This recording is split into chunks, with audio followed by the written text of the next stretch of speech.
तो ये है यातो जिसे गॉड ऑफ वॉर भी कहा जाता है। काफी सालों पहले यातो ने गॉड होने के बावजूद भी बहुत से लोगों को जान से मारा था। यही वजह है कि यातो को सभी गॉड्स के बीच में सबसे डेंजरस माना जाता है। लेकिन फिलहाल किसी वजह से आतो ने ये सारे काम छोड़ दिए हैं और वो आप लोगों के बीच ही रहकर नॉर्मल गॉड की ही तरह सबकी विशेष पूरी करता है। लेकिन सबसे बड़ी दिक्कत तो ये है कि आतो को बहुत से लोग जानते ही नहीं, जिसकी वजह से बेचारा सड़क पे आ चुका है। तो ये कहानी एक क्लासरूम से शुरू होती है जहाँ काफी सारे बच्चे बैठे एग्जाम्स दे रहे थे और क्योंकि अभी एग्जाम्स का सीजन है तो कह सकते हैं कि डर के मारे यहाँ पर सबकी फटी हुई है। इसी बीच बाहर अचानक ही एक बहुत ही बड़ा अजीब सा क्रिएचर सामने आता है जो कि असल में इन सब की डर की वजह से आया था, जो देख के एक लड़की काफी डरते हुए गॉड से हेल्प मांगती है। तभी बाहर ऊंची बिल्डिंग पे खड़ा एक लड़का कोई उछलते हुए कहता है, चिंता मत करो बट्स, तुम्हारी ये पुकार सुन ली गई है। बगल में खड़ी उसके पार्टनर कहती है कि वैसे क्या तुम्हें नहीं लगता कि ये फैंटम कुछ ज्यादा ही बड़ा है? हाँ, क्योंकि ये एग्जाम्स का टाइम है, सारे बच्चे काफी डरे हुए हैं। या तो बिल्डिंग से नीचे कूदते हुए हंकी नाम पुकारता है, जिससे वहां खड़ी उसकी पार्टनर एक हथियार में कन्वर्ट हो जाती है और या तो जल्दी से उस फैंटम से बचते बचाते उस वेपन को पकड़ते हुए कहता है, तुम जिसने धरती के इस पवित्र जमीन को अपवित्र करने की कोशिश की, तुम मैं गॉड या तो हंकी के साथ तुम्हारे एग्जिस्टेंस को यहीं खत्म करता हूँ। और उसी वेपन का यूज करते हुए या तो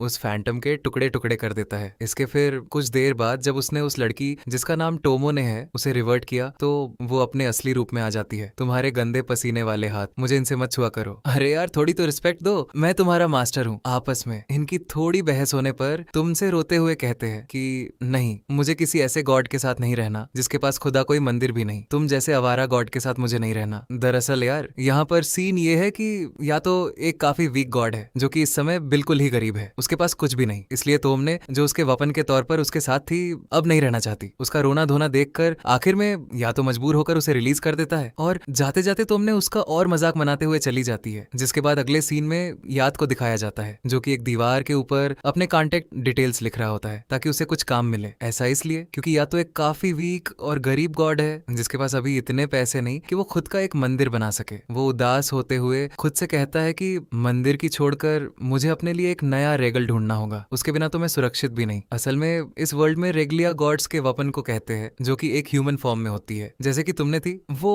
उदास बैठा ही था कि अचानक एक कॉल आता है कॉल करने के लिए। आपका शुक्रिया डिलीवरी गॉड, या तो आपकी सेवा में हाजिर है। क्या मिलॉर्ड मिसिंग है? वैसे मैं बता दूं कि मिलॉर्ड कोई इंसान नहीं, एक बिल्ली का नाम है जिसके पूरे शहर में पोस्टर छपे हुए हैं और 3 लड़कियां उसी के बारे में बात कर रही होती है। गॉड आतो को बिल्ली को ढूंढने का काम मिला है। वो 3 लड़कियां आपस में गॉड्स के बारे में बात करने लगती है, जिसमें से एक का नाम था योरी जो कि एक मार्शल आर्टिस्ट गॉड की बहुत बड़ी फैन है। यहाँ तक कि उसने तो अपने गॉड की वीडियो भी डाउनलोड की हुई है। हाँ, मुझे पता है कि सुनने में काफी अजीब है। यही या तो भी उस बिल्ली को ढूंढते हुए घूम रहा होता है और चलते चलते उसकी नजर हियोरी पे पड़ती है। उसे ऐसा लगता है कि या तो उसे देख रहा है, लेकिन औस में वो उस बिल्ली मिलॉर्ड को देख रहा था जो कि ठीकरी के पीछे ही थी। या तो ये देखते ही तेजी से उस बिल्ली की तरफ बढ़ता है। तभी री आके उसे बचाने के लिए जल्दी से धक्का देती है क्योंकि सामने से काफी स्पीड में एक बस आ रही थी। एक्सीडेंट होने की वजह से काफी सारे लोग भी इकट्ठा हो जाते हैं। तो हियोरी उठक उसे कहती है कि आखिर तुम सोच क्या रहे थे, अभी मरने वाले थे तुम। हाँ, लेकिन एक बार जरा तुम उस तरफ तो देखो। असल में गौर हुआ ये कि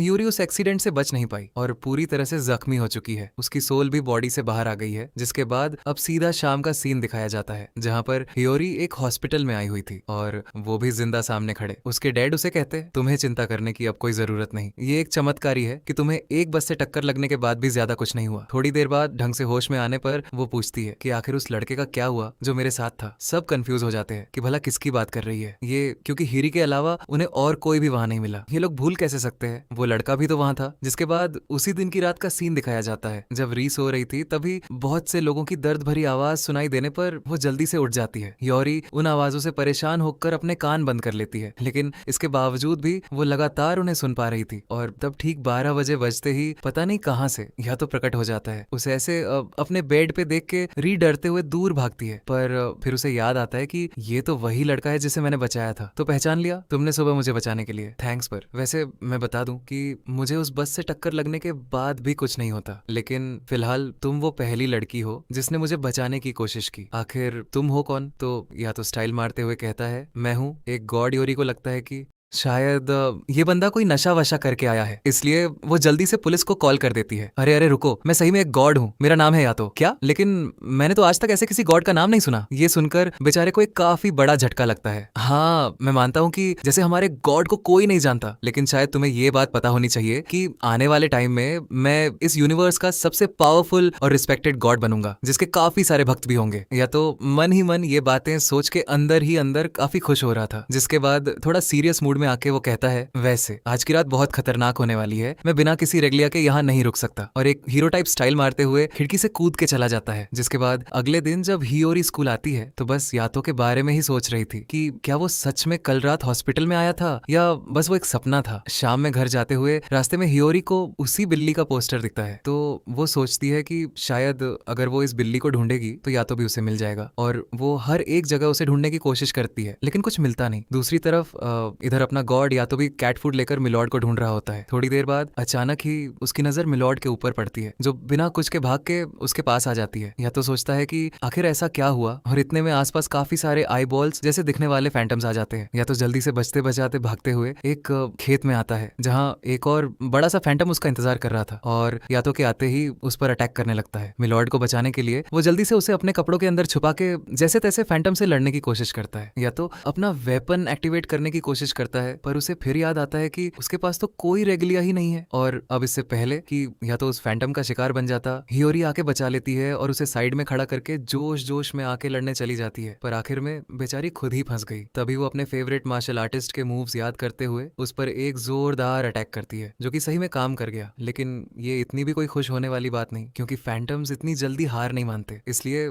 या तो जल्दी से मौका देखते ही हियोरी को लेकर निकल जाता है। या तो कि पूरी लाइफ में ऐसा पहली बार हुआ है कि किसी ने एक्चुअली उसकी जान बचाई है। सुनो, तुम बहुत हो गया, अब मुझे अपने सवालों के जवाब चाहिए। हाँ ठीक है, लेकिन जरा तुम पीछे तो देखो, तुम्हारी सोल ऑलरेडी बॉडी से बाहर आ चुकी है। ये क्या हो रहा है? क्या मैं मर गई? नहीं, ऐसा नहीं है। इसे बस ऐसा मान लो कि तुम्हारी बॉडी अभी सो रही है। और यातो के कहने के थोड़ी देर बाद ही हियोरी की सोल वापस उसकी बॉडी में चली जाती है। जिसके बाद एक घर का सीन दिखाया गया, जहाँ एक छोटा बच्चा परेशान था, क्योंकि मिलॉर्ड उसी की कैट का नाम है। तभी डोरबेल बजती है, और जब उन लोगों ने बाहर जाकर देखा तो मिलॉर्ड वापस आ चुकी थी। वो बच्चा बड़ा खुश होते हुए यातो का थैंक्स कहता है। दूसरी तरफ वो यहाँ बेहोश पड़ी हियोरी को कंधे पर उठाकर घर ले जा रहा होता है, लेकिन होश में आते ही वो उल्टा यातो को ही मारने लगी, और देखती है कि उसकी पूंछ जो कुछ टाइम पहले वहां थी वो अब गायब हो चुकी है। उसके पूछने पर यातो बताता है कि तुम्हारे हमारे साथ ये सब उस एक्सीडेंट की वजह से हुआ है। देखो, असल में इस वर्ल्ड में दो किनारे मौजूद है, एक नियर शोर और दूसरा फार शोर, और पता नहीं कैसे पर तुम इन दोनों ही वर्ल्ड्स के बीच में आ चुकी हो। नियर शोर में तुम्हारे जैसे नॉर्मल इंसान जिंदगी जीते हैं, और फार शोर में मौत के बाद की जिंदगी। और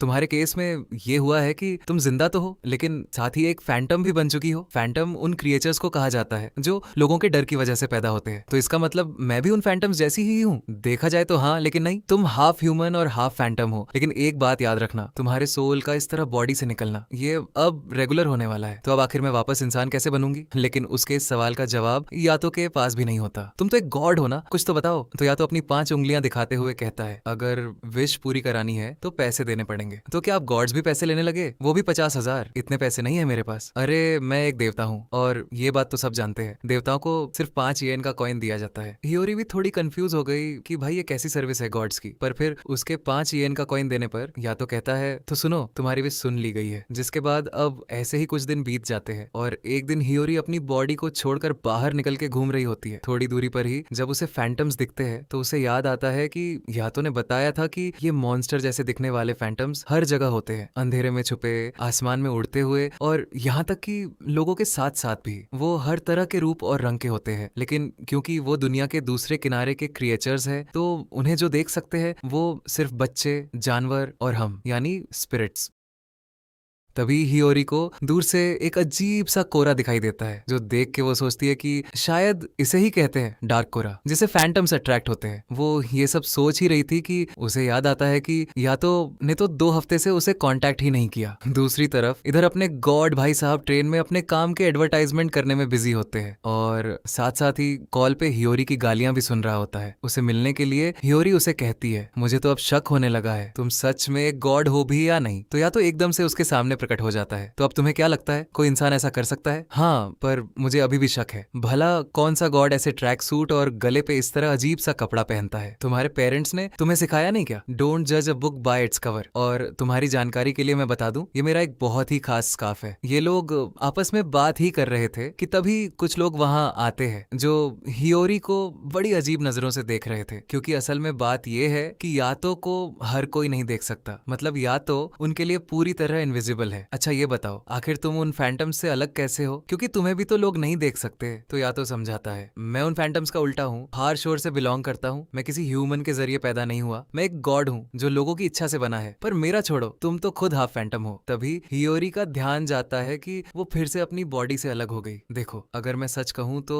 तुम अपनी स्पिरिट फॉर्म में बिल्कुल भी सेफ नहीं। इस वक्त तुम पूरी एक जीती जागती फैंटम हो, यानी वो तुम्हारे पीछे जरूर आएंगे, और अगर वो आ गए तो तुम्हें अपने वश में करके तुम्हारे सोल के ऊपर कंट्रोल पालेंगे। ऐसा होने पर तुम हमेशा हमेशा के लिए अपने आप को खो दोगी। सीधे शब्दों में कहा जाए तो तुम उस प्रोटेक्टिव लाइन को भी क्रॉस कर दोगी जो तुम्हें कभी नहीं करनी चाहिए, और इसके बाद तुम्हें मिलेगा सिर्फ और सिर्फ एक दर्द से भरा नर्क। तो इतना टाइम क्यों लगा रहे हो? जल्दी से मुझे ठीक करो। हाँ हाँ, डरो मत, कर दूंगा। वैसे भी तुमने मुझे 5 येन दे दिए। धीरे धीरे ऐसे पैसे जमा करते करते फाइनली मैं भी एक दिन खुद का एक बड़ा सा मंदिर बनाऊंगा। देख लो यार, गॉड्स के भी अलग ही शौक है। या तो ये सब सोचते सोचते अपनी दुनिया में खो जाता है। तो हियोरी उसे कहती है कि आखिर तुम मुझे कब ठीक करने वाले हो? अरे चिंता मत करो, वो मैं कर दूंगा, पर फिलहाल मेरे पास कोई रेगलिया नहीं, इसलिए मैं अपनी पावर्स यूज नहीं कर सकता। रेगलिया गॉड्स के लिए एक वेपन की तरह होता है। उसके होने पर मैं किसी भी चीज से फाइट कर सकता हूँ। हाँ मैं समझ गई, मतलब अभी तुम किसी काम के नहीं। जो सुन के बेचारे को एक बड़ा झटका लगता है। वैसे यार मैं तुम लोगों को बता दूं कि रेगलिया असल में स्पिरिट्स के रूप में होते हैं। तभी या तो को किसी कस्टमर का कॉल आता है जो सुनते ही बस एक झटके में वो गायब हो गया। जिसके बाद हियोरी सोचने लगती है कि आखिर अब वो क्या करे, और वो फैसला करती है कि कुछ ना करने से अच्छा है वो यातो का रेगलिया ढूंढने में उसकी मदद करेगी। इसके बाद हियोरी हर एक छोटे बड़े फैंटम के पास जाके उनसे यातो का रेगलिया बनने के लिए पूछती है, पर आखिर में इन सब का कोई फायदा नहीं होता। तभी काफी दूर से एक डार्क कोरा बाहर आने लगता है, जो देख के हियोरी सोचती है कि क्या पता मुझे वहां कोई नया गिले मिल जाए, और उसी तरफ चली जाती है। इधर यहाँ अपना या तो किसी आदमी के बाथरूम की मरम्मत कर रहा होता है। वो आदमी भी उसका काम देखकर बड़ा खुश होता है और कहता है, यार तुमने तो मेरी उम्मीद से ज्यादा अच्छा काम किया। तुम्हें सिर्फ 5 येन देख के मुझे बुरा लग रहा है। तुम ये रख सकते हो मेरी तरफ से एक टिप, समझ लो इसे। अब तुम लोग सोच रहे होगे कि यातो को तो कोई देख नहीं सकता, तो भला ये आदमी कैसे देख पा रहा है? ऐसा इसलिए क्योंकि यातो को सिर्फ वही लोग देख सकते हैं जिन्हें वो दिखाना चाहता है, यानी सिर्फ कुछ गिने चुने लोग। इसलिए तो बेचारा पैसा कमाने के लिए ये सब पार्ट टाइम जॉब भी करता है, या तो अपना काम खत्म करके किसी और गॉड के मंदिर में आकर आराम ही कर रहा होता है कि तभी उसे हियोरी का कॉल आता है जो उसे बताती है, जल्दी आओ, मैंने तुम्हारे लिए एक रेगलिया ढूंढ लिया है। जो सुनते ही बस एक सेकंड में या तो वहां पहुंच जाता है, पर एक रेगलिया के बदले उसे सामने दिखता है एक बड़ा सा खतरनाक फैंटम, जिससे जान बचाने के लिए दोनों जल्दी से भागने लगते हैं। अरे बेवकूफ, तुम्हें किस एंगल से वो रेगलिया दिखा? तुम देख नहीं सकती ये कितना खतरनाक फैंटम है। हाँ लेकिन तुमने ही तो कहा था डोंट जज a book by its cover. अरे पागल, मैं मरने के लिए बोलूंगा तो मर जाओगी क्या? तभी हियोरी भागते हुए ध्यान देती है कि वो फिर से अपनी बॉडी से बाहर आ चुकी है, जिसके बाद वो फैंटम तेजी से उन पर लगातार अटैक्स करने लगता है, और दोनों जैसे तैसे हो सके उससे बचने की कोशिश करते हैं। हियोरी को लगता है कि शायद वो अपनी स्पिरिट फॉर्म में बहुत कुछ कर सकती है, और यही सोच के अकेले ही लड़ने चली जाती है। फिर यहाँ पर होना क्या था, वो फैंटम उल्टा उसे ही खाने वाला था, लेकिन आखिरी मौके पर या तो आके बचा लेता है। इसी बीच गलती से उसका हाथ फैंटम के मुंह में चला गया था, तो जैसे तैसे वो उसका एक छोटा सा हिस्सा काट के जल्दी से वहां से निकलता है। कुछ देर बाद अब जब दोनों बच के एक सेफ प्लेस पे आ जाते हैं, तो हियोरी देखती है कि यातो के हाथ से काफी सारा खून निकल रहा है। वो हेल्प करने की कोशिश करती है, लेकिन यातो मना करते हुए कहता है कि मुझे छूना मत, वरना तुम भी इसकी चपेट में आ जाओगी। ये इंसानों जैसा खून नहीं, गॉड्स के लिए एक तरह की अपवित्र होता है। अगर इसके ज्यादा फैलने से पहले इसे खत्म नहीं किया गया तो ये अंदर ही अंदर मुझे खाता रहेगा। और हाँ, वो कोई तुम्हारी पूंछ नहीं है, एक लाइफ लाइन है जिसने कि तुम्हारी फिजिकल और स्पेशल फॉर्म्स को आपस में जोड़ रखा है। अगर ये खत्म हुई तो तुम उसी वक्त मारी जाओगी। या तो ये सब बता ही रहा होता है, इतने में वो फैंटम उन्हें ढूंढ लेता है। दोनों जल्दी से भागना शुरू करते हैं, और अबरी को रियलाइज होता है कि मतलब वो वायरलेस नहीं, यानी ये पूंछ उसकी बॉडी और उसकी स्पिरिट फॉर्म के साथ कनेक्ट है। इसलिए तो मैंने तुम्हें ये बता दिया, वो लड़ने वाली बेवकूफी दोबारा मत करना। हाँ लेकिन यार तुम भी तो रेगिल के बिना कुछ नहीं कर पा रहे। हम बोला इससे लड़ेंगे कैसे? भागते भागते याद की नजर दूर एक स्पीड के ऊपर पड़ती है, जो देख के वो कहता है, एक बच्चा या शायद एक टीनेजर, उनके पीछे से वो फैंटम इतनी स्पीड में आ रहा होता है कि एकदम से उनके पास पहुंच जाता है। तो या तो बिना टाइम गवाए उस स्पीड की तरफ जाने लगा और फैंटम को जल्दी से खुद से दूर करके उस स्पिरिट की तरफ इशारा करते हुए कुछ लिखता है, तुम जो इस दुनिया में खो चुके हो, जिसके पास कहीं जाने और लौटने की जगह नहीं, तो आओ मैं तुम्हें पनाह देता हूँ, मेरा नाम है याद, और इस नाम के साथ मैं तुम्हें अपना रेगलिया बनाता हूँ। या तो के कहने के बाद वो स्पिरिट बहुत तेज चमकते हुए उसके हाथों में आकर एक बड़ी सड़ बदल जाता है और अगले ही सेकंड या तो को उस स्पीड का पूरा पास नजर आता है। अब इससे पहले कि वो कुछ कर पाता, फैंटम तेजी से आके एकदम से उसे खा लेता है। तुम जिसने इस उगते सूरज की जमीन को अपवित्र करने की कोशिश की, मैं या तो एक गॉड तुम्हारा यही अंत करता हूँ। और ये कहते ही एक झटके में वो उसे टुकड़ों में काट डालता है, पर जख्मी होने की वजह से या तो खुद को संभाल नहीं पाता और नीचे गिर जाता है। आखिर में सब कुछ शांत होने के बाद योरी अपनी बॉडी में वापस आके यातो से पूछती है, आखिर तुम ये कर क्या रहे हो? देख नहीं सकते क्या अपवित्रता को हटा रहा हूँ? क्या ये बस पानी से ही ठीक हो जाता है? और मैं इसे लेकर इतना सीरियस हो रही थी। वो छोड़ो, कम से कम हमें कुछ फायदा तो हुआ, एक पवित्र स्पिरिट मिली हमें। वो तो ऐसा होता है, एक रेगलिया, बिल्कुल एक वेपन जैसा। हाँ, इसका नाम है यूकी, पूरा नाम यूकिन है। या तो कहीं कहते ही वो स्वर्ण चमक कर एक लड़के में बदल जाता है। योरी तो हैरानी हो गई कि भाई अब ये क्या है? पूरा इंसानी रूप है इसका। यूकिन को काफी ठंड लग रही होती है, तो उस अपने ट्रैक सूट देते हुए बताता है कि मैंने ही तुम्हें यहाँ बुलाया, मैं हूँ एक गॉड। या तो अब से तुम्हारा मास्टर, तुम्हें अब कहीं भटकने की जरूरत नहीं, तुम मेरे साथ ही रहोगे। ये कहते हुए या तो बर्ड स्टाइल में अपना जैकेट देने लगता है, तो यूकी ने कहता है, रहने दो, तुम्हारे गंदे पसीने की बदबू आ रही है इसमें। तो योरी फिर उसे अपना स्क्रफ ऑफर करती है, जिसे लेकर वो जल्दी से लपेट लेता है। बेचारे यातो को हर किसी से अपनी बेइज्जती करवाने की आदत ही हो गई है। जिसके बाद अगले दिन जब दोनों साथ घूम रहे होते हैं, तो या तो उसे कचरे में से एक जैकेट उठाकर देता है जो उसे बिल्कुल ही पसंद नहीं आता। ऐसा क्यों हो रहा है? मुझे अभी भी अपनी फिजिकल बॉडी महसूस क्यों हो रही है? मैं तो कब का मर चुका हूँ। कुछ देर बाद या तो हो लंच में यू किनी को एक फिश खाने के लिए देता है, लेकिन उसे भी एक बिल्ली छीन के ले जा रही थी। तो इस चक्कर में उसके साथ या तो की बसर शुरू हो जाती है। ये क्या हो रहा है मेरे साथ? मैंने कभी नहीं सोचा था कि देवता ऐसे सड़कों पर अरों की तरह घूमते हैं। किसी और के मंदिर में सोना और अपने काम का सामान कचरे से उठाना, क्या सच में देवता ऐसे होते हैं? तभी दोनों को जब जोर की भूख लगने लगती है, तो यूकी ने कहता है, मुझे तो अब शक होने लगा है कि तुम सच में गॉड हो भी या नहीं। अच्छा, ऐसा क्या मुझ पे शक कर रहे हो? तो चलो अभी मैं तुम्हें अपना कमाल दिखाता हूँ। जिसके बाद या तो यू किने को लेकर हरी के साथ एक रेस्टोरेंट में आता है और उसे कहता है कि आज तुम जो खाना खा सकते हो, ये ट्रीट हरी की तरफ से है। तभी एक वेड सूरी के लिए पानी लेकर आती है। शायद आपने हम पे ध्यान नहीं दिया, 3 गिलास लेकर आइए। ओ हाँ सॉरी, मुझे माफ करना, मैं अभी लाती हूँ। ये क्या? मुझे तो लगा था कि लोग तुम्हें देख नहीं सकते। अरे नहीं, ऐसा नहीं है कि हम इनविजिबल हैं, बस इसे ऐसा समझो कि हम पे ध्यान दे पाना काफी मुश्किल है। चलो एग्जाम्पल के तौर पे तुम ये बताओ कि यहाँ पे तेरे कितनी वेट्स है? योरी उनकी तरफ देखने लगी। तो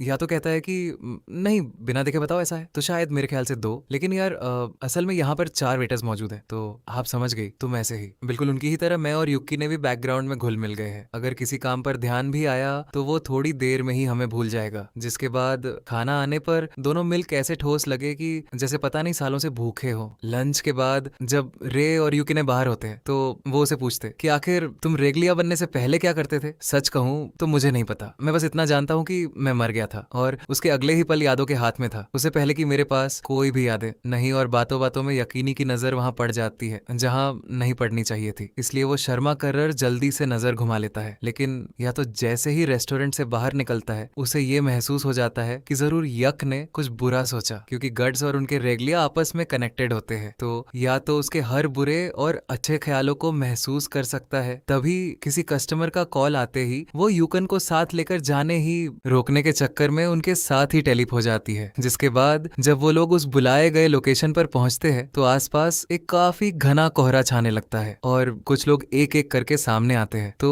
क्या तुमने किसी चाल में फंसाने के लिए हमें यहाँ बुलाया? पर तभी सामने खड़े इंसान को देखकर री कहती है, क्या आप टेंस हो? गॉड ऑफ लर्निंग, तो लगता है तुमने मुझे पहचान ही लिया। उसे देखते री और यू किने झुक जाते हैं। जो बेचारे हाथों से देखा नहीं जाता, तो ये होता है गॉड का राह। पर याद तो आपसे बिल्कुल ही अलग है, खाने के भी पैसे नहीं होते उसके पास। इतने में तब टजन की रेगलिया सामने आती है, जो कि एक नहीं बहुत सारी है। ये सब चीजें या तो से और नहीं देखा जाता, तो वो उसे पूछते हैं कि आखिर तुमने मुझे यहाँ पर क्यों बुलाया? ये बताओ, वैसे तुम तो जानते ही होगे अभी बच्चों के एग्जाम्स का सीजन चल रहा है, तो क्या तुम मेरे लिए कुछ फैंटम्स का सफाया कर दोगे? क्योंकि वैसे भी तुम्हारे पास कुछ काम तो होता नहीं करने को, और अगर चाहो तो तुम मेरे ग्रुप में भी ज्वाइन कर सकते हो। लेकिन मुझे पता है तुम ऐसा नहीं करोगे। तुम्हें अपना खुद का मंदिर जो बनवाना है, इसके बाद टजन कुछ पैसा निकाल कर यातो को देने लगता है। पर इस बात से यातो को गुस्सा आ जाता है क्योंकि गॉड्स किसी भी काम के लिए बस 5 यन ही लिया करते हैं। मतलब कि टजन एक तरह से यातो के सामने अपने पैसों को शो ऑफ कर रहा है, जिसके बाद उन लोगों को आखिर करना क्या है ये समझाने के लिए टेंस अपनी एक रेगलिया को उसके पास भेजता है, जो कि और कोई नहीं बल्कि तो मोने है। क्या तुमने इसे ज्वाइन कर लिया? हाँ, और अब मेरा नाम मायू है। तो मोने मेरा पुराना नाम था। अब जब यकीनी और हियोरी को पता चलता है कि तुमने यातो की पुरानी रेगलिया थी, तो वो पूछते हैं कि इसके घर खाने और कपड़े का क्या क्या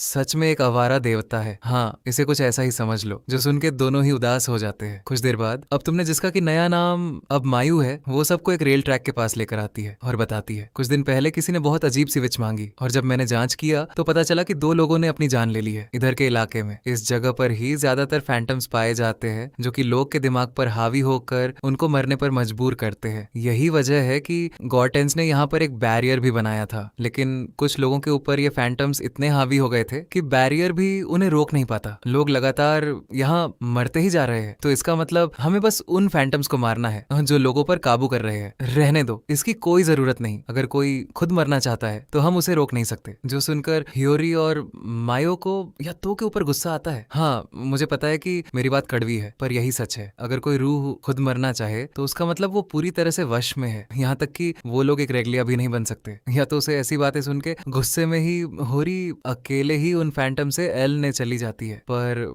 या तो का कोई फर्क नहीं पड़ता। अगर तुम भूल गए तो मैं तुम्हें याद दिला दूं कि एडवांस पेमेंट तुम्हें मिल चुकी है, तो ये काम तुम्हें करना ही पड़ेगा। वैसे मुझे नहीं लगता कि री को अकेले डरने देना सही रहेगा। दूसरी तरफ ट्रेन स्टेशन का सीन दिखाया जाता है, जहाँ पर यूरी अपना काम कर चुकी थी, लेकिन ये इतना आसान भी नहीं था। उसके सामने एक के बाद एक काफी सारे फैंटम से पेयर होने लग जाते हैं, जिनका सामना वो चाह के भी नहीं कर सकती। और वो सब मिलकर यूरी को एक ट्रेन ट्रैक पर रख देते हैं, जहाँ पर सामने से एक ट्रेन बहुत ही स्पीड में आ रही होती है। पर तभी एंड मौके पर या तो पहुंच के उन फैंटम्स को काट डालता है और दोनों जल्दी से ट्रेन के ऊपर चढ़ जाते हैं। तुम्हें याद तो है ना, पूंछ कट गई तो अपनी जान दोगी। उसी ट्रेन ट्रैक के रेलवे क्रॉसिंग के पास एक लड़का खड़ा होता है, जिसे एक फैंटम ने वश में कर रखा था। पर सही टाइम पर या तो अपने रेगलिया यू किने के साथ उसको टुकड़ों में काट डालता है, और साथ ही उसके इस खतरनाक अटैक की वजह से आसपास की चीजें भी कट जाती है। लगता है तुमने तो कुछ ज्यादा ही ताकत लगा दी। दूसरी तरफ रेलवे ट्रैक के उस भी तुम उन्हें या तो का शुक्रिया अदा करते हुए अपना सर झुकाते हैं। शाम के टाइम तीनों जब जा रहे होते हैं तो री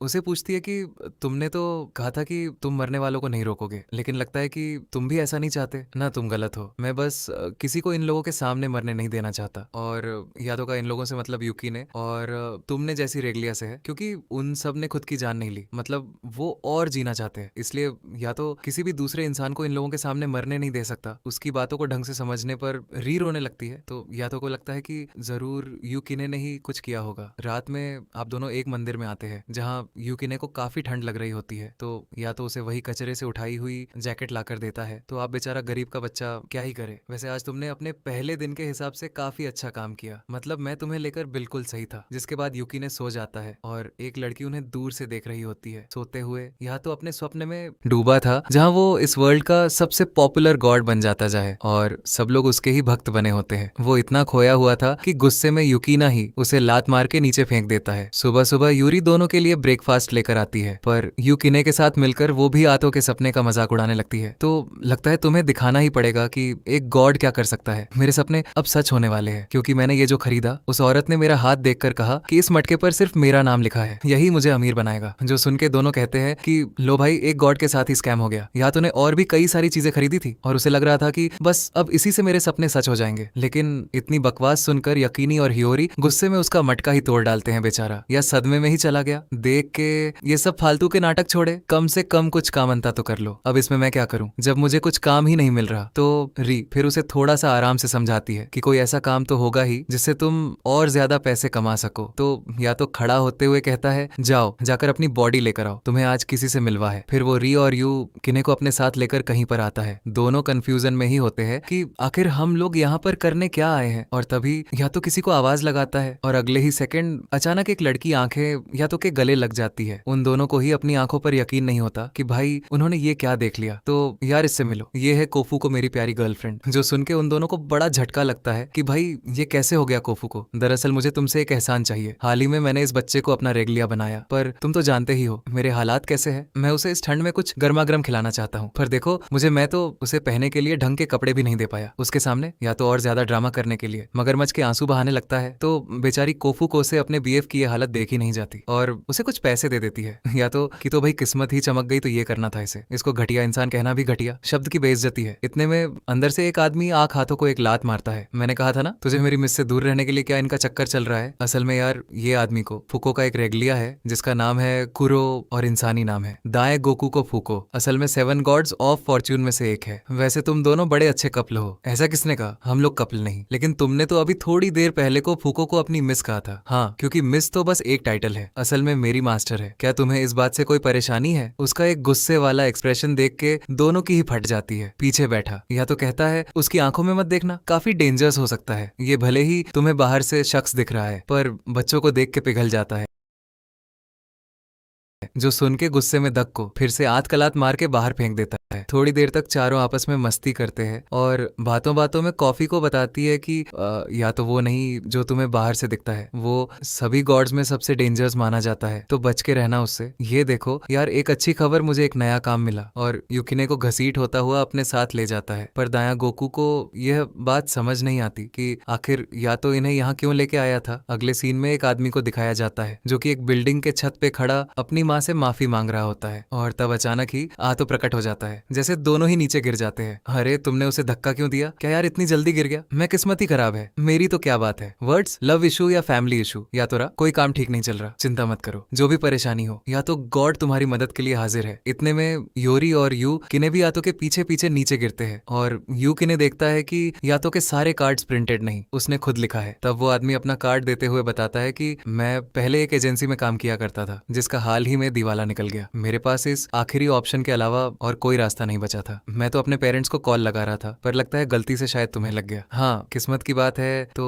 क्या तुम मुझे अपनी पूरी कहानी बता सकते हो? पीछे से री कहती है कि भाई कहानी बाद में सुन लेना, पहले उसे गिरने से तो बचा लो। पर वो आदमी को इस बात से कोई फर्क नहीं पड़ता और कहानी बताने लगता है। दरअसल ये पिछली सर्दियों की बात है जब मैं एक लड़की से मिला। अरे लेकिन यहाँ मेरा चेहरा क्यों है? क्योंकि अभी मेरे सामने तुम हो, इसलिए यही चेहरा मेरे दिमाग में आया। तो जैसा मैं कह रहा था, उस लड़की से मैंने बात करने की कोशिश की लेकिन वो कुछ ज्यादा ही उदास थी। तो मैंने उसका मूड ठीक करने के लिए उसे अपने साथ शहर घुमाने का सोचा। धीरे धीरे मैं उसके साथ और भी ज्यादा समय बिताता गया और देखते ही देखते मुझे उससे प्यार हो गया। सब कुछ सही चल रहा था, हम दोनों खुश थे। तभी स्टोरी को बीच में रोकते हुए युकी ने कहता है, सिर्फ मुझे ही ऐसा लग रहा है या सच में हम लोग काफी देर से गिर रहे हैं? सवाल तो भाई देखो बिल्कुल जेन्युइन है, ग्रेविटी कहाँ है? इसमें वो आदमी अपनी कहानी जारी रखते हुए बताता है कि सब कुछ सही चल रहा था लेकिन फिर धीरे धीरे हमारे साथ बुरी घटनाएं होनी शुरू हो गई, एक के बाद एक लगातार। और कुछ दिनों में ही मेरी कंपनी का भी दिवाला निकल गया और खुद की मेरी बची कुची सेविंग्स भी खत्म हो गई। आखिर में मैंने सोचा कि मैं उस लड़की को प्रपोज कर दूं, पर मुझे नहीं लगता कि अब मैं उसके जरा भी लायक हूं। जिसके बाद यातों के कहने पर वो आदमी उन सबको उस लड़की की फोटो दिखाता है जो कि और कोई नहीं बल्कि कोफू को थी। वैसे मैंने तुम लोगों को पहले कभी बताया नहीं लेकिन कोफू के गॉड ऑफ पॉवर्टी है, गरीबी की देवी। मेरी बात मान ले भाई, उस लड़की को भूल जा। उसके साथ रहने पर बदनसीबी के अलावा और कुछ नहीं मिलेगा। वैसे भी अभी उसके आसपास एक बहुत ही डेंजरस इंसान है, उसे पंगा ना लो तो ज्यादा बेहतर। और हाँ, ये कोफू के कोई जवान लड़की नहीं है, उसकी उम्र तो तुम्हारी दादी की दादी से भी ज्यादा है। ये सब सुन वो आदमी उदास हो जाता है। तो या तो उसे कहता है कि चलो ठीक है, अब मैं तुम्हारी कफक के साथ सारी यादें मिटा देता हूँ। नहीं रुको, मुझे कोई परवाह नहीं, अगर मैं मर भी गया तो मैं उससे बहुत प्यार करता हूँ। तो या तो उसे एक जोरदार पंच मारते हुए कहता है कि जो इंसान खुद को मारने के लिए तैयार हो वो क्या किसी से प्यार करेगा। यूं किने तुम रेडी रहना। वैसे क्या तुम्हारा कोई लास्ट मैसेज जो तुम उसे देना चाहो? हाँ, बस उसे कह देना कि वो हमेशा खुश रहे, चिंता मत करो, बस तुम्हारी विश सुन ली गई है। ये कहते हुए या तो उसकी कफकों के साथ सारी यादें मिट देता है और आखिर में काफी घंटों के बाद ग्रेविटी की भी नींद खुल जाती है। जिसके बाद अब शाम में तीनों कफू के पास आते हैं सारी बातें बताने के लिए कि कैसे उसकी वजह से आज एक आदमी मरने वाला था। देखो मेरी इसमें कोई गलती नहीं, तुम मुझे कहीं जाने ही नहीं देते, इसलिए ऐसा हुआ। हाँ, नहीं जाने देता क्योंकि तुम्हारे बाहर जाने पर सिर्फ और सिर्फ तबाही होती है। लेकिन भले ही जो भी हुआ, तुम जैसे बच्चे के पास इतनी काबिलियत होना काफी हैरानी वाली बात है। क्या ये सही में इतना मुश्किल है? हाँ, क्योंकि रिश्तों को मिटाना बनाने से ज्यादा मुश्किल होता है। या तो लगता है तुम्हें एक काफी अच्छा रेगलिया मिला है। अरे हाँ, मैं तो इसे देखते ही समझ गया था कि जरूर इसमें कुछ बात है। जिसके बाद गो को उस आदमी को बचाने के लिए या तो को 5 का कोइन देता है क्योंकि आखिर में ये सब कोफुका की वजह से ही तो हुआ था। अब जब तीनों जाने लगते हैं तो हियोरी को फूका से पूछते हैं कि तुमने जो कहा था कि या तो एक काफी डेंजरस गॉड है तो वो बस एक मजाक था है ना? नहीं, ये सच नहीं है, क्योंकि यातो ने काफी पहले एक रेगलिया को मारा था। उससे मिलने से पहले मैंने उसके बारे में काफी सारी बुरी अफवाहें भी सुनी थी। तुम्हें ये बात याद रखनी होगी कि यातो असल में गॉड ऑफ वॉर है, उसने कई सारे इंसानों को भी मारा है। तो दाएगोकू कहता है तुम इन बातों पर ध्यान मत दो, ये बहुत ही पुरानी बातें हैं। वो मारो या मरो वाला टाइम था। असल में बात ये है कि गॉड्स का एग्जिस्टेंस लोगों के विश्वास की वजह से बना रहता है। बड़े देवताओं के पास काफी सारे भक्त होते हैं जो रेगुलर उनसे विश मांगते रहते हैं, लेकिन ऐसा छोटे देवताओं के साथ नहीं होता, इसलिए वो लोगों की यादों में भी ज्यादा टाइम तक नहीं रह पाते। तो ऐसे हालातों में गॉड्स अपना एग्जिस्टेंस कायम रखने के लिए हर किसी की विश पूरी करते हैं, चाहे वो कहीं से भी आई हो, अच्छी या बुरी। दायागोकू के इन बातों का क्या मतलब है, ये तुम्हें आगे चलकर समझ में आएगा। कुछ देर बाद यूरिया तो के पास आकर उससे पूछती है कि आखिर तुमने मुझे उन लोगों से क्यों मिलाया। वो इसलिए कि अगर कभी भी मेरे साथ कुछ हो तो तुम सबसे पहले इन लोगों के पास जाना। दूसरी तरफ यूकी ने नंदी के पास बैठ के यातो ने जो उसकी तारीफ की उसके बारे में ही सोच रहा होता है, तो तोत भी अचानक से उसके सामने एक लड़की प्रकट होती है। तुम्हारी आंखें काफी सुंदर है। यूकी को कुछ समझ नहीं आता कि ये लड़की यहाँ पर अचानक से आ कैसे गई, लेकिन उसी वक्त यातो आके पूछता है नोरा तुम यहाँ पर क्यों आई हो? नहीं, मुझे मेरे नाम से बुलाओ, उसी नाम से जो तुमने मुझे दिया था। मैं तुम्हारा हमेशा इंतजार करूंगी कि कब तुम मुझे उस नाम से बुलाओगी। और ये कहते हुए वो लड़की गायब हो जाती है। इसके बाद सीधा अगली सुबह का सीन दिखाया जाता है, जहाँ पर या तो एक फैंटम को पकड़ के लाया है। अरे यार, अब ये क्या है, वो छोड़ो, अब तुम ये करो, 2 उंगलियों को साथ में रख के इस तरह से घुमाओ। यातो के कहने पर जबुकिन ऐसा करता है तो वहां पर एक बैरियर क्रिएट हो जाता है जिसे कोई भी फैंटम क्रॉस नहीं कर सकता। इस बॉर्डर लाइन को सिर्फ रेगलियास ही बना सकते हैं, इसके अलावा ना ही कोई फैंटम और ना ही कोई घड़ी ये कर सकता है। लेकिन फिर भी तुमने तो काफी पावरफुल वाटर लाइन क्रिएट कर दी। शाम होने पर अब जब येरी घर जा रही होती है तो यातो से कहते हैं तुम यकीनी का ख्याल ढंग से नहीं रखते, इसलिए आज सिर्फ मेरे साथ रहेगा। नहीं, तुम रहने दो, ख्याल नहीं रख पाओगे, इसका मेरे साथ ही रहेगा ये। और इसी बात को लेकर दोनों के बीच काफी बहस होनी शुरू हो जाती है। आखिर में तंग आके यकीन खुद हियोरी के साथ जाने का फैसला करता है बेचारा। या तो बस देखता ही रह गया रात में। अब जब हिरी उसे घर लेकर आती है तो वो देख के सोचते हैं कि भाई ये तो काफी अमीर है, क्योंकि आज से पहले यानी ने कभी इतना बड़ा घर नहीं देखा था। तभी वहां घर की मेट आती है और युकीने के लिए सबसे अच्छी बात ये थी कि उसे कोई देख नहीं सकता, तो वो बिना कोई दिक्कत के आराम से रह सकता है। तभी योरी के पेरेंट्स भी घर आते हैं और उनके साथ साथ यातो भी आ जाता है। वो यहाँ पर रहने के लिए नहीं बल्कि खाना चुराने आया था और चुपके से फ्रिज के अंदर से अपना खाने का सामान निकाल लेता है। आखिर तुम यहाँ पर क्या कर रहे हो? कुछ नहीं, मैं तो बस थोड़ा खाना लेने आया था। शायद तुम जानते नहीं, पर इस जगह पर रहने से युकीने के ऊपर फैंटम्स का बहुत ज्यादा खतरा है।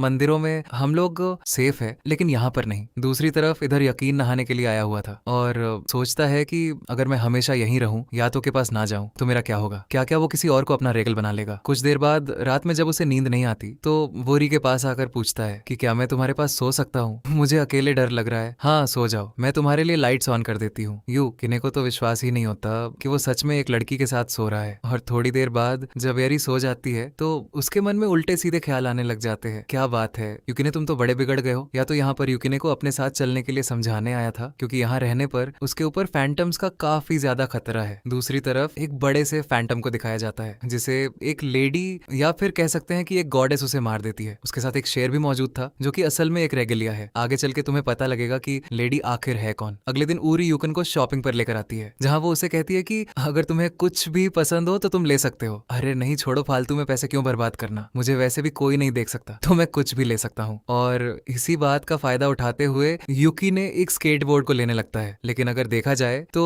ये एक तरह से छोड़ी ही हुई, इसलिए री उसे स्केटबोर्ड को वापस लेकर रख देती है और युकीने भी नाराज होकर वहां से चला जाता है। इतने में वहां पर यातो की एंट्री होती है और योरी के पास जाके वो उसे बताता है कि फिलहाल मैं युकन के सारे इमोशंस को फील कर सकता हूँ। ऐसा लगता है कि तुमने उसका दिल दुखा दिया। जिस उसके बाद वो योरी को एक पार्क में ले जाकर बताता है कि युकी ने पहले एक इंसान ही था, उसके अंदर इंसानों वाले ही सारे इमोशंस भरे हुए हैं। आखिर में है तो वो एक बच्चा ही, तो इसीलिए वो अपने गायब होने का गलत फायदा भी उठा सकता है, शायद चोरी भी करे। और अगर वो कोई गलत काम करता है तो उसका मास्टर होने के तौर पर मैं उसे एक पनिशमेंट दूंगा। ऐसा भी हो सकता है कि मुझे उसकी जान लेनी पड़े। ये सब सुनकर रिको कफू को की वो बात याद आती है जहाँ उसने उसे बताया था कि ओतो ने काफी पहले एक रेगलिया को जान से मारा था। ये सोचते ही वो जल्दी से यूकीने को ढूंढने के लिए चली जाती है। दूसरी तरफ यहाँ पर ये सड़कों पर घूम रहा होता है। धीरे धीरे जैसे ही रात का अंधेरा छाने लगा, डर के मारे उसकी फट जाती है और जल्दी से घर की तरफ भागता है। वहीं रास्ते में युकीने को रोती हुई एक बच्ची दिखती है जो कि शायद उसे देख पा रही थी। युकीने इग्नोर करते हुए जाने की कोशिश करता है, लेकिन वो बच्ची आके उसे पकड़ लेती है, जिसका यह मतलब मतलब हुआ कि ये भी एक स्पिरिट है। यूक ने उसे एक पार्क में लेकर आता है जहाँ वो बच्ची बैठकर अपने पेरेंट्स का वेट कर रही थी। वो ये अच्छी तरह से जानता था कि कोई भी नहीं आएगा क्योंकि असल में बच्ची मर चुकी है, पर उसे समझ नहीं आता कि वो आखिर इसे ये बात बताए कैसे। थोड़े सोचने के बाद जैसे ही अब यूकी ने उसे बताता है कि तुम्हारे पेरेंट्स अब कभी नहीं आने वाले, तो वो लड़की उदास होकर रोते हुए जाने लगती है। उसके उदास होने की वजह से काफी सारे फैंटम सामने आते हैं जो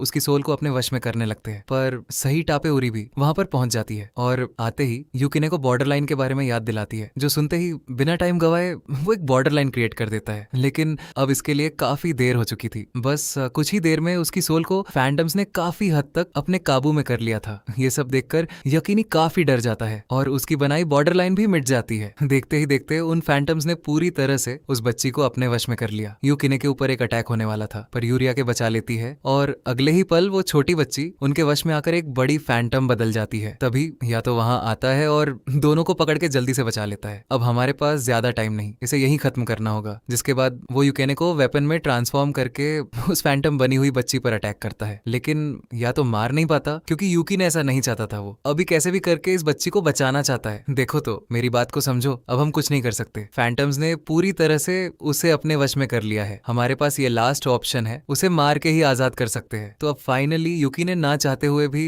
या तो के साथ उस फैंटम को मार देता है। पर इस बात से यूकी ने काफी उदास हो चुका था क्योंकि उसने कभी सोचा नहीं था कि उसे एक बच्चे को मारना पड़ेगा। अगले दिन सुबह जब यूरी नाश्ता लेकर आती है तो उसमें भी उसे फैंटम्स दिखाई देने लगते हैं, जिससे वो काफी डर जाता है। कुछ देर बाद अब यूकी ने उसी स्टोर के पास आकर उन स्केटबोर्ड्स को देखता है जो कि उसे लेने का मन था। क्या फायदा अच्छा बन के जब आखिरी में मुझे बुरी काम ही करने हैं, तो अब मैं बुरा ही सही माफ करना, पर ये स्केटबोर्ड अब मेरा हुआ। दूसरी तरफ याद को दिखाया गया जो कि एक पेड़ के ऊपर बैठा था, लेकिन तभी उसे कुछ फील होता है क्योंकि उन्होंने उस स्केटबोर्ड को चुरा लिया है। इधर योरी हर जगह यह किने कोई ढूंढ रही होती है कि तभी उसे उसके दोस्त मिलते हैं और उन्हें लग रहा था कि होरी जरूर पागल हो गई है। ये एक ऐसे इंसान को ढूंढने में लगी है जिसे कोई देख नहीं सकता। शाम में अब युकन को दिखाया जाता है जो कि अपने चुराए हुए स्केटबोर्ड पर घूम रहा होता है, लेकिन तभी याद ने आकर उसे रोक लिया। तो बताना चाहोगे जरा कि तुम्हें स्केटबोर्ड कहाँ से मिला? वो मुझे ये योरी ने दिया। और उसी वक्त योरी भी वहां आ जाती है। या तो पूछता है कि क्या तुमने इसे स्केटबोर्ड दिया? वो यहाँ देखते ही समझ गई थी कि किन ने चुराया है, पर वो नहीं चाहते कि या तो उसे डिवाइन पनिशमेंट दे, इसलिए वो झूठ कह देती है कि हाँ मैंने ही इसे ये दिया था। वो लोग इस बारे में बात ही कर रहे थे कि तभी शेर के ऊपर सवार वही लेडी वहां पर आती है। तो आखिरकार तुम मुझे मिल ही गए, या तो, और ये कहते हुए अटैक कर देती है। मेरी बात सुनो योरी, जल्दी से यहाँ से चली जाओ और शांत रह के ऐसे बिहेव करो जैसे कि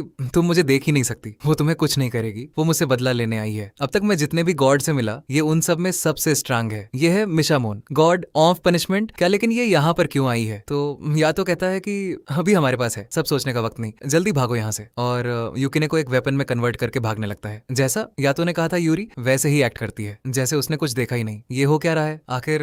गॉड ऑफ पनिशमेंट यातो के पीछे क्यों पड़ी है? मुझे जल्दी से कोई हेल्प बुलानी पड़ेगी। दूसरी तरफ मिशामुने अपने रेगलिया के साथ ही हाथों को ट्रैक करने लगती है, पर किसी तरह बचते बचाते वो एक गली में आकर छुप गया जहाँ पर याकिने उससे पूछता है, सही में तुम मेरा यूज करके गॉड से फाइट करने वाले हो? तुम चुप रहो, वैसे भी कुछ नहीं जानते। वो बहुत ही ज्यादा पावरफुल है, उसके पास एक नहीं बल्कि कई सारे रेगियाज है और इस वक्त वो हम दोनों के ही पीछे पड़ी है, तो तुम्हें कैसे भी करके लड़ना ही पड़ेगा। जिसके बाद या तो और यूकी ने फाइट के लिए उसके सामने आते हैं, लेकिन मिशा मोनी के टैक्स इतने पावरफुल होते हैं कि या तो संभाल भी नहीं पाता, और अब इससे पहले कि वो कुछ सोच पाता कि इससे कैसे लड़ा जाए, मिशामो ने उसे जकड़ के अपने रेगलिया को जमा का इस्तेमाल करते हुए गन फायर कर देती है। पर किसी तरह यात ने जल्दी से सर्ड निकाल के उस बुलेट को बीच से आधा कर दिया। मिशामोने का रेगलिया कुज्मा भी हैरान था कि भला इसने ये कैसे किया। जिसके बाद वो गुस्से में यातो के साथ फिजिकली लड़ने के लिए आती है। तुम बच नहीं सकते, इस बार मैं तुम्हें अपने किसी भी रेगलिया को मारने नहीं दूंगी। क्या ये क्या कह रही है? या तो तुमने एक रेगलिया को मारा, लेकिन क्यों तुम थोड़ी देर अपना मुंह बंद नहीं रख सकते क्या? दूसरी तरफ इधर योरी को दिखाया जाता है जो कि भागकर कफको और दाएं कोको के पास मदद मांगने के लिए आती है। प्लीज उसकी मदद करो। गॉडेस ऑफ पनिशमेंट मिशामनी याद के पीछे पड़ी है, वो आज उसे मार के ही रहेगी। देखो मैं समझती हूँ, पर ये उन दोनों का आपसी मामला है, इसमें हम कुछ नहीं कर सकते, क्योंकि आतो ने काफी पहले मिशामोनी के एक रेगलिया को जान से मार डाला था। पर ये सुनने के बाद भी री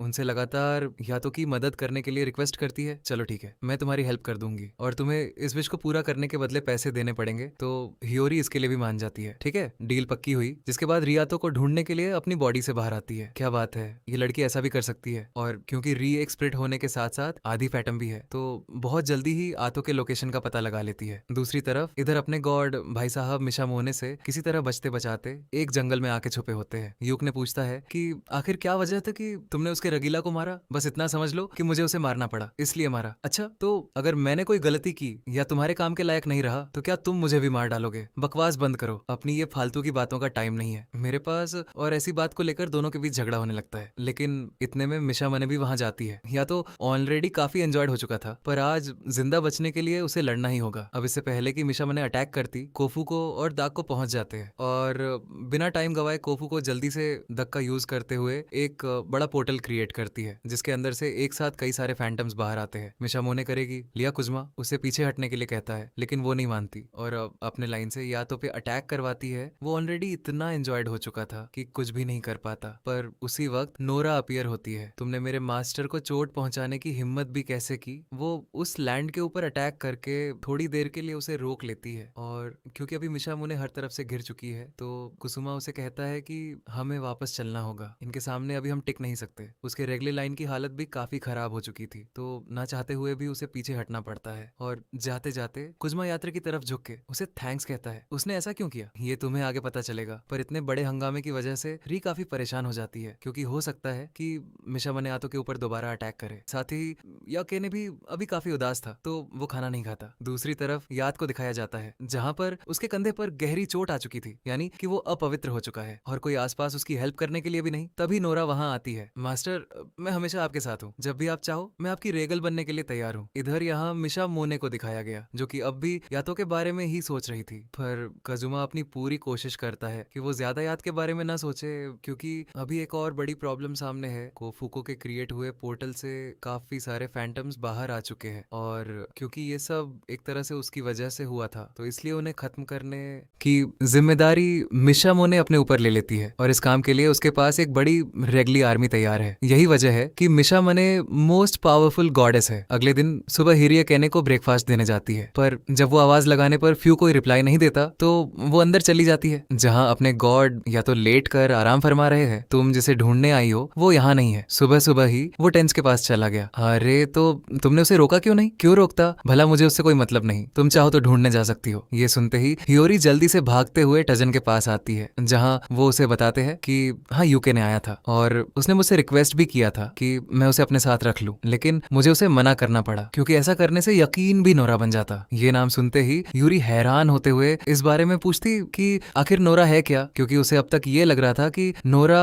उस स्पिरिट का नाम है। देखो, अगर कोई रेगलिया जिसका पहले से ही कोई और मास्टर है, पर इसके बाद वजूद उसने किसी और गॉड के साथ काम किया, तब उसे नोरा कहा जाता है। यानी कि जो रेगुलर्स अपने मास्टर को धोखा देते हैं वो नोरा बन जाते हैं। ये सुनकर हेरी को उस लड़की नोरा के बारे में याद आता है, जिसके ऊपर तो कई सारे सील्स थे, यानी कि उसने काफी बार अपना मास्टर बदला है। इधर यहाँ याद को दिखाया जाता है, जो अभी तक अपना घाव, जिसे गजब पवित्रता मानते हैं, उसे अब तक साफ नहीं कर पाया और उसे कल रात वाली नोरा की बात याद आने लगती है, जब वो याद को उसा रही थी कि वो उसे अपने रगीला बना ले। दूसरी तरफ योरी यूकिया को ढूंढते ढूंढते काफी थक चुकी थी और उसे ऐसा लगता है कि सब खत्म हो गया, पर तभी सामने नजर आती है मिशामुने, ये यहाँ क्या कर रही है? अब मुझे जल्दी यहाँ से निकलना होगा। और जैसे ही वो जाने की कोशिश करती है, पीछे से कुसुमा आ जाता है। तो मैं सही था, तुम उन्हें देख सकती हो। यूरी उसे देख के काफी डर गई थी, तो भागने की कोशिश करती है, लेकिन कुसुमा एक स्पेल का यूज करके उसे वहीं फ्रीज कर देता है। इतने में ही वहां मिशामणि भी आ जाती है, जो योरी को देख नहीं पाती, लेकिन क्योंकि योरी उसे देख सकती है तो उसको पसीने छूटने लगते हैं। और जब वो गॉड को पुकारने लगती है तो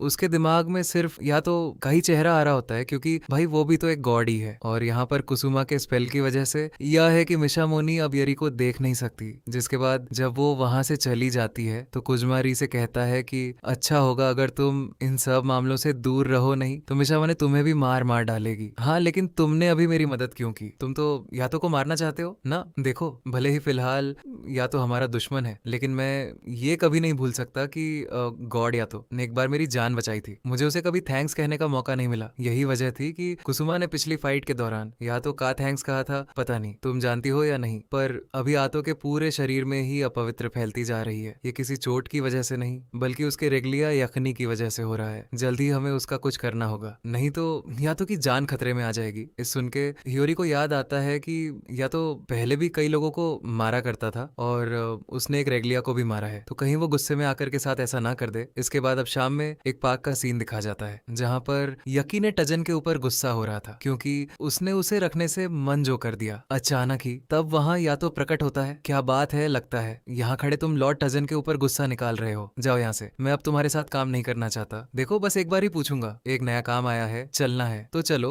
जिसके बाद यूकन और यातो के स्टोर पर आते हैं, जहाँ पर यातो को एक कैशर का काम मिला है और यूकेने को कस्टमर बनने की एक्टिंग करनी है ताकि उसे देखकर और लोग यहाँ पर आए हैं। पता नहीं बेचारे को और क्या क्या करना पड़ेगा। तभी स्टोर में कोफू और दाग को आते हैं। या तो ये देखते ही डर जाता है कि भाई बी की देवी यहाँ भी आ गई, और जल्दी से उसे मार के बाहर फेंक देता है, क्योंकि तुम लोग तो जानते ही हो कोफू को गॉड ऑफ पॉवर्टी कहा जाता है। तो या तो को डर है कि कहीं इसकी वजह से पूरा स्टोरी बर्बाद ना हो जाए। वैसे इन दोनों के साथ री भी आई होती है और वही इन्हें यहाँ पर लेकर आई है। तो या तो पूछते हैं कि आखिर तुम लोग यहाँ पर क्यों आए। देखो अभी मेरे पास तुम्हारे लिए एक असली काम है, और फिलहाल तुम्हारी हालत देख के साफ पता लग रहा है कि तुम्हारे पास कोई ढंग का काम तो है नहीं। तभी या तो को यकीने के गलत इरादों की फीलिंग आती है, जो कि इस समय कैश काउंटर के पास खड़ा था। जल्दी से जाके वो सारे पैसे चेक करता है कि कहीं यक ने कुछ चुराया तो नहीं। तुम्हें मुझ पर इतना सा भी यकीन नहीं वल्ला, मैं चोरी क्यों करूंगा। और गलत इल्जाम लगने की वजह से गुस्से में भाग जाता है, पर जल्दी उसका भांडा फूट गया क्योंकि पैसों वाला बॉक्स नीचे गिर जाता है, यानी कि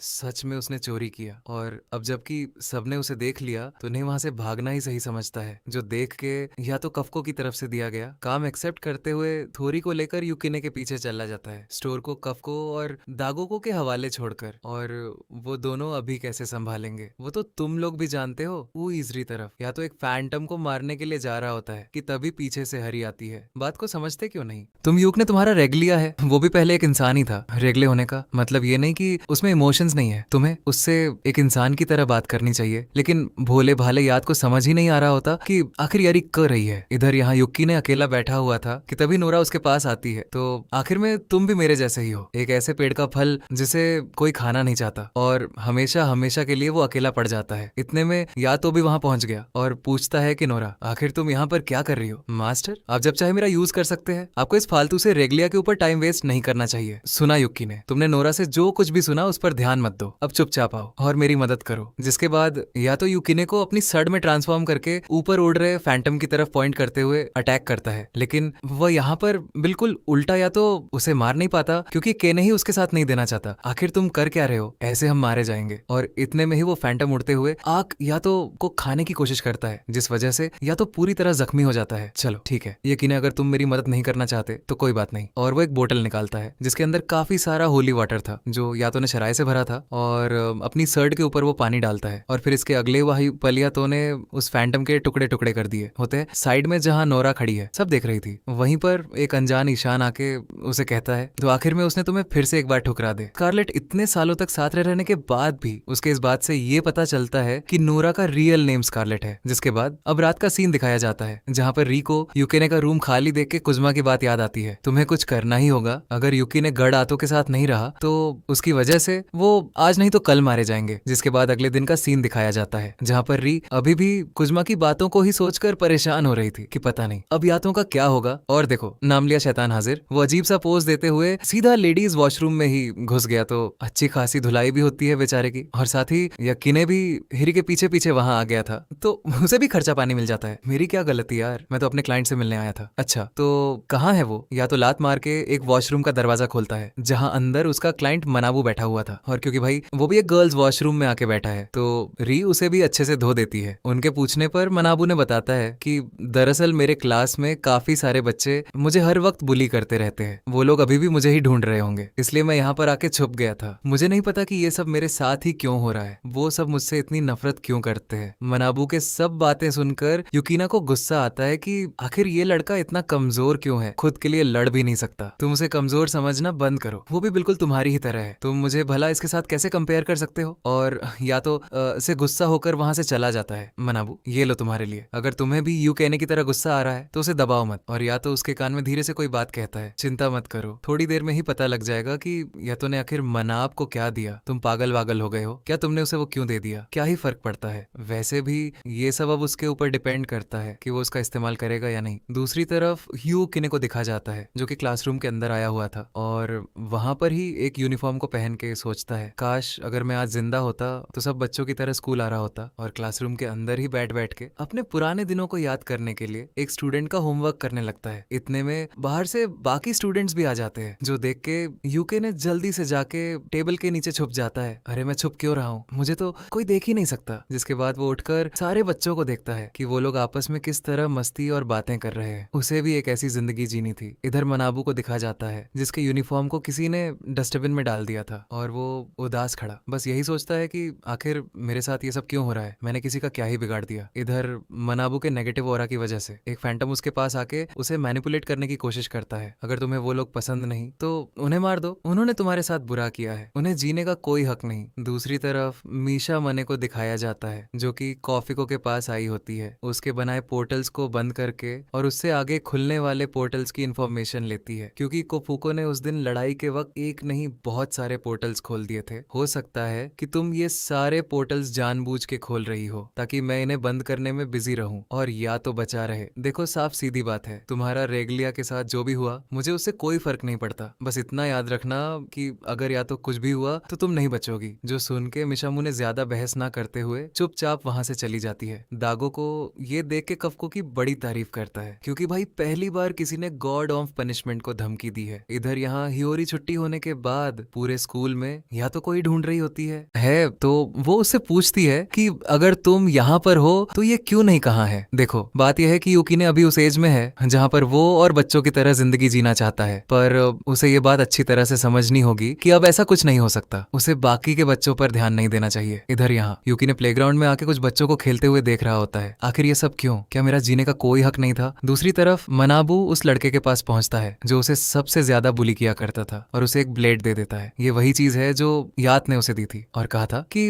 अगर तुम मैं सही में उन लोगों से छुटकारा पाना है तो इसका यूज करो और एक उसे भी दे देना ताकि लड़ाई बराबरी की हो। मना वो गुस्से में फाइट के लिए बिल्कुल तैयार होता है और इस वक्त तो फैंटम भी उसके साथ ही मौजूद होता है जो कि उसे लगातार मैनिपुलेट कर रहा था, जिस वजह से मनाबू उस लड़के को मारने के लिए बिल्कुल तैयार खड़ा होता है। लेकिन या तो ने उसे एक और बात कही थी कि अगर तुमने उसे मार दिया तो अपने अंदर की इंसानियत खो बैठोगे। उसकी ये बात याद करते ही मनाबू खुद को कंट्रोल करते हुए ब्लेड छोड़ देता है और अपने गॉड भाई साहब ऊपर से ये सब होते हुए देख भी रहे थे। बैकअप के लिए उसके पास होली वाटर भी था ताकि कुछ गड़बड़ ना हो। तो अब शायद समझ गए होंगे तुम अपने लिए हमेशा लड़ना सीखो और दोस्ती उनसे ही करो जो तुम्हारे काम आए। और मनाबू वहां से चला जाता है। साथ ही हमें ये भी पता चलता है कि हाँ तो काफी बीमार है, उसकी हालत काफी खराब होती जा रही है। दूसरी तरफ यूकी ने स्कूल के अंदर ही बैठ के रो रहा होता है क्योंकि उसे आम बच्चों की तरह ही जिंदगी जीना है। मुझे भी जिंदा रहना है, मैं अगर गले नहीं बन सकता। और गुस्से में एक बैट को लेकर क्लासरूम के सारी खिड़कियों को तोड़ने लग जाता है उसके ये सब करने की वजह से। या तो जमीन पर गिर जाता है और उसके पूरे शरीर पर अपवित्र होता फैलने लगती है। अब मैं क्या करूं, इसे कैसे संभालूं। तभी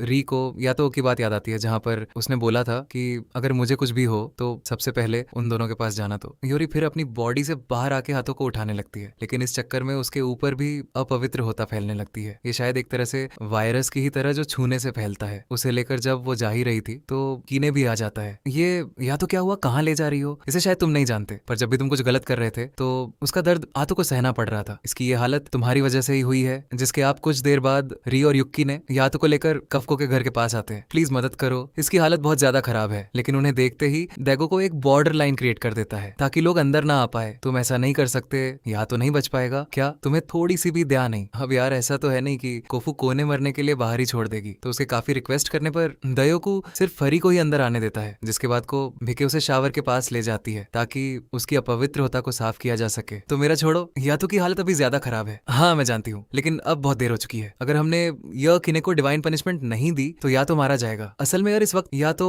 को बचाने का सिर्फ एक ही तरीका है जिसे एब्लेशन कहते हैं, और उसके लिए 3 रेगलियास की जरूरत पड़ेगी। एक तो दाग को खुद है, पर बाकी 2 के लिए उसे आसपास के राइन्स यानी मंदिरों में जाना होगा। मैं अभी बाहर जा रहा हूँ, लेकिन याद रखना यूक ने अगर तुम यहाँ से हिले तो जिंदा नहीं छोड़ूंगा। यातो की हालत और भी ज्यादा खराब हो जा रही थी, तो दायक ज्यादा टाइम वेस्ट न करते हुए जल्दी से रेगलियास को ढूंढने के लिए निकल जाता है और सबसे पहले पहुंचता है वो लॉर्ड टजन के पास। दागो को सारी प्रॉब्लम्स बताते हुए हेल्प मांगता है। जोसन के कुछ रेगलियास आपस में बात करने लगते हैं कि क्या तुम्हें पता है अगर इस एब्लेशन प्रोसेस में कुछ भी गड़बड़ हुई तो उन 3 रेगलियास में से कोई भी एक फैंटम्स का शिकार बन सकता है। इसीलिए टजन के सारे रेगलियास जाने से मना कर देते हैं, सिवाय तमने को छोड़कर। वो हेल्प करने के लिए तैयार थी, लेकिन फिर भी अभी 2 ही हुए हैं, उन्हें एक और चाहिए। तो दयो को आसपास के सारे श्रास में जाकर मदद मांगने की कोशिश करता है, पर इस काम के लिए कोई भी रेगल तैयार नहीं होता। को फूको भी ये सुन के काफी परेशान हो जाते हैं कि भला अब हम लोग करे तो करे क्या। वहीं पे खड़ी योरी भी कफको और दाग को कि वो सारी बातें सुन लेती है, और क्योंकि तभी उनके पास ज्यादा टाइम नहीं बचा तो जल्दी से वो रगीला को ढूंढने निकल पड़ती है। अब क्या करे, क्या मुझे नोरा की हेल्प लेनी चाहिए? नहीं नहीं, ऐसा नहीं कर सकते। अगर नोरा को ये बात पता लगी तो गुस्से में वो यूकुने को ही मार डालेगी। और अब यार शायद तुम लोग भी समझ ही गए होंगे कि योरी किसके पास जाने वाली है, कोई और नहीं बल्कि मिशामोने कर रेगलिया कुजुमा। तो इसीलिए होरी मिशामोने के क्षण के पास जाकर कुजुमा को पुकारने लगती है, लेकिन वो अंदर इस वक्त काफी सारे रेगुलर्स के साथ एक मीटिंग में बैठा होता है। एक सर्वेंट आकर उसे बताती है कि बाहर कोई लड़की खड़ी काफी देर से तुम्हें ही आवाज लगा रही है। कुजुमा को समझ आ गया कि जरूर हियोरी ही होगी और चिपके से बाहर जाके सबसे पहले उसका मुंह बंद करता है। दूसरी तरफ यहाँ दयो को हर जगह कोशिश करके आ चुका था पर उसे कोई भी रगीला नहीं मिला। तो मने आतो के पास बैठी उसे कहती है, चिंता मत करो, बस थोड़ी देर और सह लो। और अब क्योंकि वो लोग कुछ नहीं कर सकते तो यूकिने वहां से जाने लगता है। पर तभी उसके सामने कुजुमा आ गया। दाग को लगता है कि जरूर ये याद को मारने ही यहाँ पर आया है। देखो, जैसा तुम सोच रहे हो वैसा कुछ नहीं है। अभी मैं यहाँ याद की हेल्प करने के लिए आया हूँ। हियोरी ही मुझे यहाँ लेकर आई है। इसकी हालत तो काफी क्रिटिकल है। या तो मेरी बात मानो, तुम्हें यकीनी को अभी मारना होगा, लेकिन या तो ये करने से मना कर देता है तो अब इन सबके पास सिर्फ एक ही राह बचता है और वो ये किन्ने जो बुरी चीजें की है वो खुद ये सब कन्फेस कर ले। देखो, तुम लोग मेरी तरफ मत देखो, मैंने कुछ गलत नहीं किया। ऐसा है तो जरा एक बार अपनी शर्ट तो उतारो। दक्को की बात तो वो टाल नहीं सकता तो अपनी शर्ट उतार देता है और उसके पीठ पर काफी सारे फैंटम्स के आईज बने होते हैं। असल में इन्होंने जो सारे बुरे काम किए उसकी वजह से वो धीरे धीरे खुद ही एक फैंटम बनता जा रहा है, जो देख के तीनों ही ये फैसला करते हैं कि अब हमें ये जल्दी करना होगा, इससे पहले कि आंतों को और ज्यादा तकलीफ पहुंचे। इसके बाद बक, कुजुमा और तोमने तीनों ही मिलकर ककने के आसपास आकर एक ट्रायंगल फॉर्मेशन क्रिएट करते हैं और एब्लेशन प्रोसेस स्टार्ट हो जाता है। और बस कुछ ही सेकंड्स में यकीनी को इतना दर्द पहुंचने लगता है कि वो जोर जोर से चिल्लाने लग गया, प्लीज मुझे जाने दो, मैंने कुछ गलत नहीं किया। अपने लिए कुछ पैसे चाहना, क्या ये गलत है? या जो मुझे कुछ दोस्त चाहिए थे, क्या वो गलत है? धीरे धीरे ना चाहते हुए भी यूकिने फैंटम्स के वश में आकर रूप बदलने लगता है, इसलिए वो लोग बॉर्डर लाइन को और भी छोटी कर देते हैं। पर इसके बावजूद यूकिने को संभाल पाना अब भी बहुत मुश्किल हो रहा था। साथ ही रगीला बनने के टाइम पर जो उसकी बॉडी पर एक नाम छप गया था वो भी मिटने लगता है। और अगर यह नाम मिटा तो समझो सब खत्म, प्लीज मुझे माफ कर दो, मैं ही तुम्हें ढंग से रख नहीं पाया, तुम्हारी सारी जिम्मेदारी मुझ पे थी, लेकिन शायद मैं अपना फर्ज ही नहीं निभा पाया, तुमसे नहीं जा सकते। और अब इससे पहले क्योंकि ने फैंटम्स के वश में आकर वो लाइन क्रॉस करता रही भाग के आती है, आखिर तुम ये क्या कर रहे हो, हमें छोड़कर जा रहे हो, शायद तुम्हें अंदाजा नहीं, लेकिन तुम्हारी सबसे ज्यादा फिक्र या तों को ही है। अगर ऐसा नहीं होता तो तुम अब तक मर चुके होते, लेकिन उसने तुम्हारी हर एक गलती को माफ करके खुद ही दर सहा। अगर आज तुम चले गए तो मुझे और यातों को हमेशा हमेशा के लिए भूल जाना। ये सुनते ही यूकन थोड़ा रुक जाता है। देखो, ये सच है कि तुम अब इंसानों से बात नहीं कर सकते, लेकिन फिर भी मैंने तुम्हें इंसानों वाला ही नाम दिया क्योंकि तुम एक इंसानी हो और तुम्हें वैसे ही जीना होगा। या तो और री से ये बातें सुनकर उसे रियलाइज होता है कि सच में मेरे पास अब भी कुछ दोस्त है और वो अपनी गलतियों को समझते हुए कन्फेस करता है, हाँ मैंने ही चोरी किया, मैंने स्कूल की काफी सारी खिड़कियां भी तोड़ी और साथ ही एक दुकान से स्केटबोर्ड भी चुराया। यूकी ने सारी गलतियां मान के रोते हुए सबसे माफी मांगता है, जिसके बाद जाके फाइनली ये सब खत्म होता है और ये एब्लेशन प्रोसेस कामयाब रहा। अगली सुबह कोफू को या तो यकीन को अच्छे से चेक करती है और दोनों ही बिल्कुल फिट हो गए होते हैं। या तो भी यकीनी के साथ सबसे माफी मांगता है और मन ही मन सोचता है कि अगर आज मेरे साथ उरी ना होती तो मैं स्कूल में ही मर चुका होता और अगर उसने नोरा को बुला लिया होता तो यकीन मर जाता। एक बार फिर से उसने मेरी जान बचा ली। और यहाँ पर कुछ ज्यादा इमोशनल सीन क्रिएट होने की वजह से सब रोने लग जाते थे। यहाँ तक कि दागो को भी दूसरी तरफ नोरा को दिखाया जाता है, जो कि इस वक्त उसी आदमी के साथ होती है जिसने उसे स्कारलेट कह के पुकारा था। तो क्या तुम्हें सच में यकीन है कि या तो गॉड ऑफ वॉर रह चुका है? इधर यहाँ यूकी ने दक्को के रेस्टोरेंट में साफ सफाई और खाना बनाने का काम कर रहा होता है, वहीं पर यूरी भी उससे मिलने आती है। और असल में मेन बात यह है कि सब ठीक हो जाने के बाद यूक ने दगो को के पास पार्ट टाइम जॉब करने लगा है ताकि उसने अब तक जो सब गलतियां की है उसे ठीक कर सके। और पीछे खड़ा या तो ये सब सुन के काफी इमोशनल हो जाता है कि भाई यूक ने कितना अच्छा बन गया है। देखो, मेरे काम करने की एक वजह या तो भी है क्योंकि हम दोनों में से किसी एक को तो पैसे कमाने ही होंगे ना। जोस उनके बेचारे को एक झटका लगता है क्योंकि एक तरह से यह किने ने उसे निकम्मा कह दिया। दागो को री को बताता है कि यह किने तुम्हारे स्कूल की बुक्स पढ़ना चाहता है ताकि वो भी वो सब कर सके जो हाई स्कूल के स्टूडेंट्स करते हैं। हाँ, वैसे भी तुम पुरानी बुक्स तो फेंकने वाली थी ना, तो उससे अच्छा मुझे ही दे दो। जो सुन के हियोरी भी रोने लगती है और कहती है कि तुम मेरी सारी बुक्स ले लो। और साथ साथ या तो इमोशनल होकर रोने लगता है। दोनों को यकीन नहीं हो रहा कि ने इतना अच्छा बन गया। लेकिन तभी को फुको वहां आती है, वैसे तुम दोनों को याद तो है ना, मेरे पैसे भी देने हैं तुम्हें, मैंने तुम्हारी हेल्प की तो मुझे उसके बदले इतने पैसे चाहिए। योरी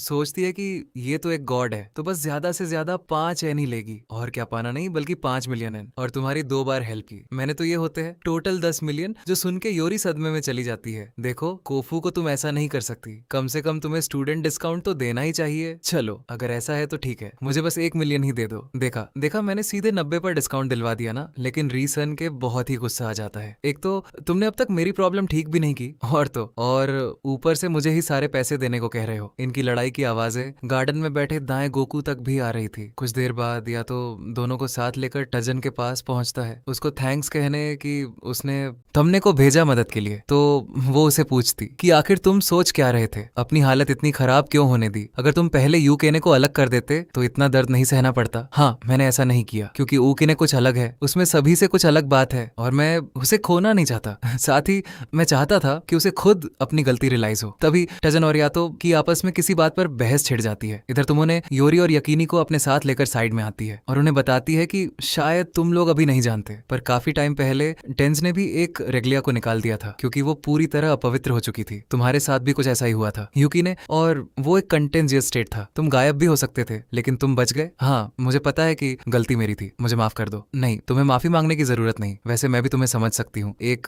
रेगलिया होना आसान नहीं। छोटी सी गलती से भी हम अपवित्र हो सकते हैं क्योंकि हम चारों ही तरफ से फैंटम से घिरे हुए हैं। तो ऐसे में कभी भी ऐसा हो सकता है कि हमारे गलत इरादे हम पे हैवी हो जाए। दूसरी तरफ यहाँ पर टजन को बता रहा होता है कि पता नहीं क्यों एक्सीडेंट के बाद से ही उरी की स्पिरिट उसकी बॉडी से बाहर आ जाती है। पता नहीं ऐसा क्यों हो रहा है, पर मैंने उसे प्रॉमिस किया हुआ है कि मैं उसकी हेल्प करूंगा। लेकिन सच कहूं तो मुझे खुद ही नहीं पता कि इसे कैसे ठीक किया जाए, इसलिए मैं उसे टाल रहा था। लेकिन अब ये लगाकर 3 और उसने मेरी जान बचा ली तो सोच रहा हूँ कि उसकी मदद कर ही दूं, या तो तुम और कितने गिरोगे। फिर टजन उसे कहता है अगर तुम्हें सही में उसे ठीक करना है तो अपने और उसके बीच के रिलेशन को खत्म कर दो, क्योंकि ऐसा हो सकता है कि तुम्हारे साथ उसका कनेक्शन होने की वजह से वो बार बार हमारे वर्ल्ड की तरफ खींच रही हो। तो तुम्हें अपने और उसके बीच का रिश्ता खत्म करना होगा, शायद इससे कुछ असर पड़े। या तो ये बात सुनकर इतना हैरान था कि बस खड़ा देखता ही रह जाता है। अगले सीन में हरी अपने दोस्तों के साथ होती है जहाँ पर ये पता चलता है कि न्यू ईयर आने वाला है, तो इसलिए वो लोग स्टैंड विजिट का प्लान कर रहे थे। उनसे बात करते हुए रीको एक गॉड रा बसामा के बारे में पता चलता है जो कि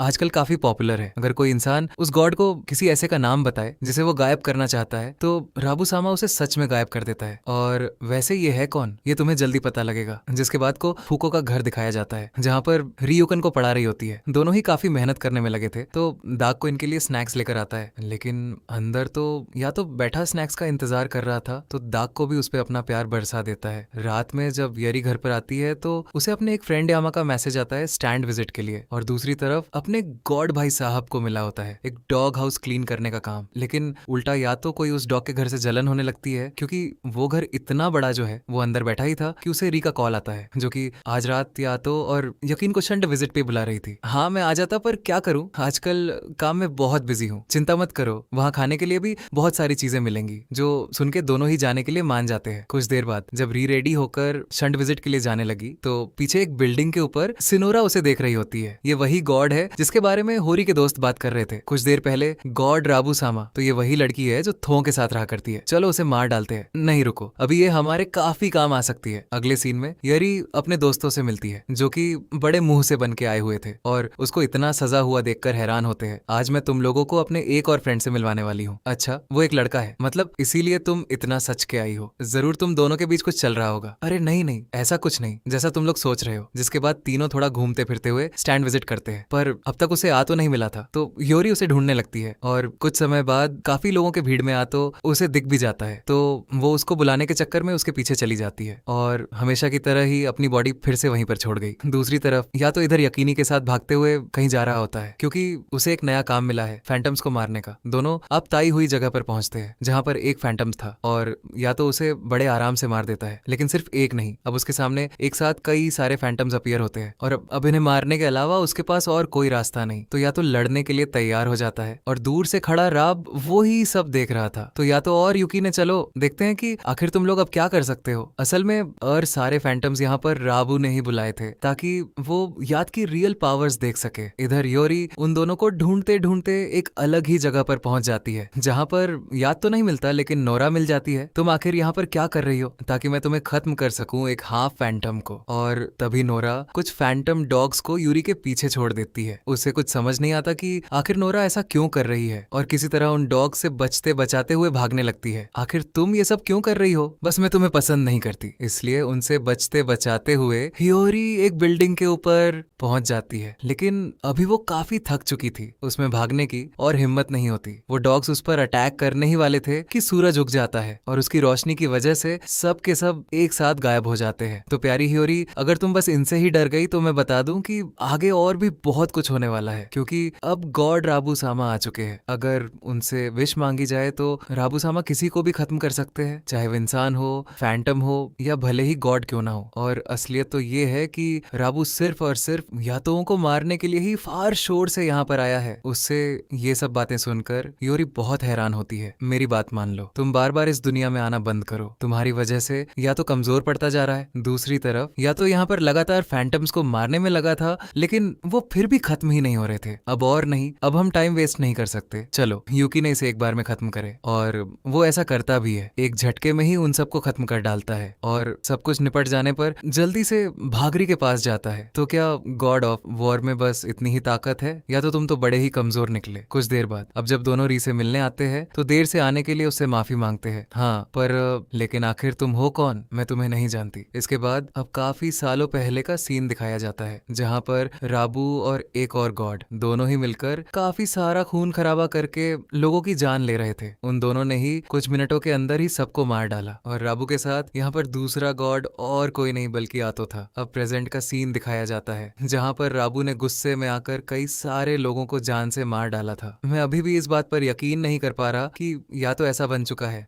राबू अपनी रेगल नोरा का इस्तेमाल कर रहा है, जिसे उसने नाम दिया है नोरा ही में, और उसे इतने सारे लोगों को मारते हुए एक आदमी ने देख लिया था, तो राबू उसे भी जिंदा नहीं छोड़ता। जिसके बाद यूके ने और यातो को दिखाया जाता है, जो कि अभी कोफुको के घर में ही रह रहे हैं। या तो क्या तुम चिल्लाना बंद कर सकते हो? मुझे पढ़ाई करनी है। पर यार ऐसा कैसे हो सकता है? उसे तुम्हारे बारे में सब याद है पर मेरे बारे में भूल चुकी है। और तभी वापस से कुछ देर पहले का सीन दिखाया जाता है, जहाँ पर ही और यू कहने से पूछती है कि भला तुम्हारे साथ ये कौन है? अरे पागल, मजाक करना तो मेरा काम है और तुम मुझसे ही मजाक कर रही हो। असल में बात ये है कि ह्योरी को यूकिन तो अच्छे से याद है, पर वो याद के बारे में सब भूल चुकी है। और ये सुन के यातो के तो होश ही उड़ जाते हैं। इधर प्रेजेंट में यूकिन ने उसे कहता है कि तुम इतना टेंशन क्यों ले रहे हो सकता है कि उसे कोई बीमारी हुई होगी, इसलिए वो शायद से कुछ समय के लिए तुम्हें भूल गई है। पर या तो शांत बैठने वाला थोड़ी था। वो डिसाइड करता है कि मैं फिर से हियोरी को पहले जैसा करके ही रहूंगा। जिसके बाद अगले दिन या तो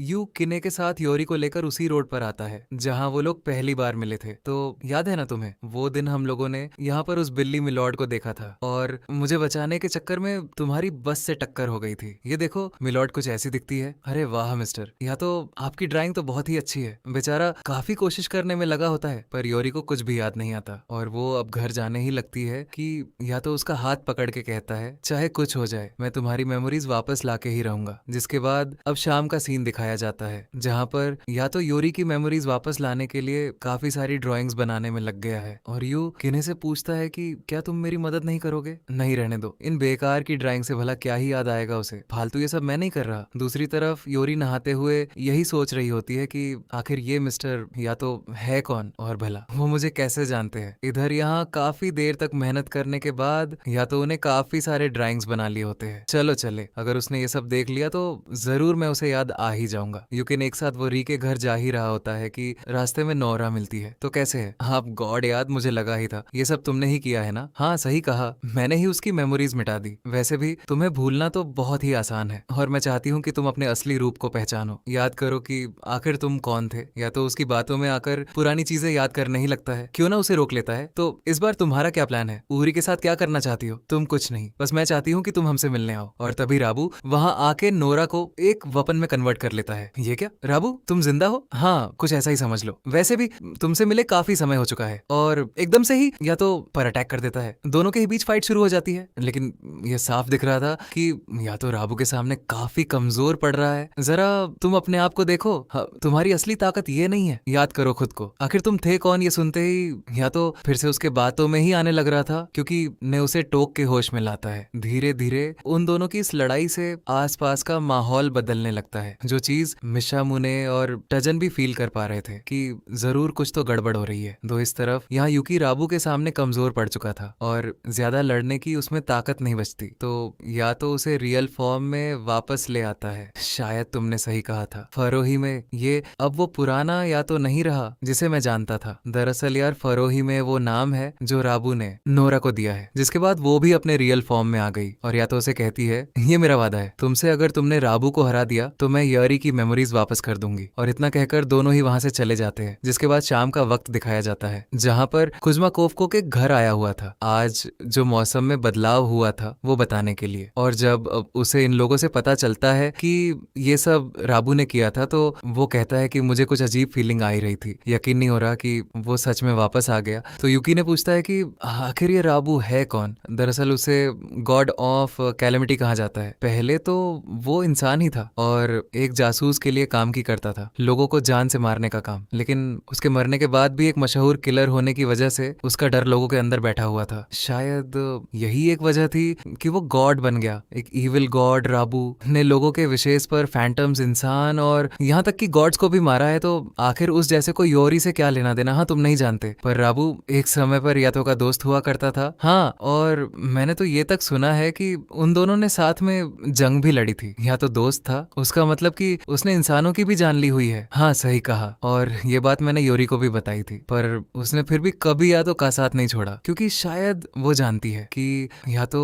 पहले जैसा नहीं रहा। अगर ऐसी बात है तो कुछ भी करके मुझे उसकी मेमोरीज वापस लानी ही होगी। दूसरी तरफ यातो की बात सुनकर टज्जन कहता है, ये तो बहुत अच्छी बात है ना, मैंने तुम्हें ये तो बताया ही था कि वो तुम्हारी वजह से ही अपनी बॉडी से बार बार बाहर आकर इस वर्ल्ड में आ रही थी। तो ये तो अच्छी बात है कि अब उसके साथ ऐसा नहीं होगा। तुम्हें उसके साथ अब अपने कनेक्शंस तोड़ने होंगे। और या तो इस बार भी उसकी बात का कोई जवाब ना देते हुए चुपचाप वहां से चला जाता है। थोड़ी देर बाद जब वो घर आया तो यकीन उसे कहता है, मुझे तुमसे री की मेमोरीज के बारे में कुछ बात करनी है। नहीं, अब रहने दो, भूल जाओ उसे। यूरी और उसकी यादें दोनों को भूल जाओ, वही अच्छा रहेगा। यूकिने को ये उम्मीद नहीं थी कि या तो हार मान लेगा, इसीलिए वो नाराज हो गया था और सोचता है कि आखिर अब इसे क्या हुआ। कल तक तो ये बड़े जोश में था। अगले दिन जब यूरी स्कूल में होती है तो अपनी नोटबुक के अंदर उसने यातों की ड्राइंग देखी और सोचती है कि क्या सच में मैं इसे जानती हूँ। अगर ऐसा है तो मुझे कुछ याद क्यों नहीं आ रहा। इतने में उसे यूकिने का मैसेज आता है जिसने उसे आज पार्क में मिलने के लिए बुलाया है। इसके बाद शाम के टाइम रियू किने की बताई हुई जगह पर बैठकर उसका इंतजार कर ही रही होती है कि तभी वो एक पिक्चर बुक लेकर उसके पास आता है। चलो आज मैं तुम्हें कुछ कहानियां सुनाता हूँ। इस बुक के अंदर उन सारे इंसिडेंट्स की ड्राइंग बनी हुई थी जो या तो हिरी और यकीनी के साथ हुआ था। तो वो सारी पिक्चर्स दिखाते हुए उसके पीछे की कहानियां बताने लगता है। और ये बात या तो को ही पता चल चुकी थी कि यकीन फिर से री से मिलने गया है। नोरा उसके पास आती है, अब भला तुम यहाँ क्यों आई हो? क्या तुम्हें री की मेमोरीज नहीं चाहिए जो मैंने उसे ले ली? दूसरी तरफ यूकी ने उसे पूरी कहानी बताकर कहता है, तो ये थी अब तक की हम तीनों की जर्नी। तो मैं और या तो हाँ, लेकिन मुझे माफ करना, मुझे अभी भी उसके बारे में कुछ याद नहीं आ रहा। पर वैसे ये कहानी अच्छी थी, ऐसा लग रहा था कि हम अच्छे दोस्त हैं। तुम ये बुक मुझे दे दो, शायद मुझे कुछ याद आ जाए। और जैसे ही यूरी ने बुक अपने हाथ में ली, उससे पूछते कि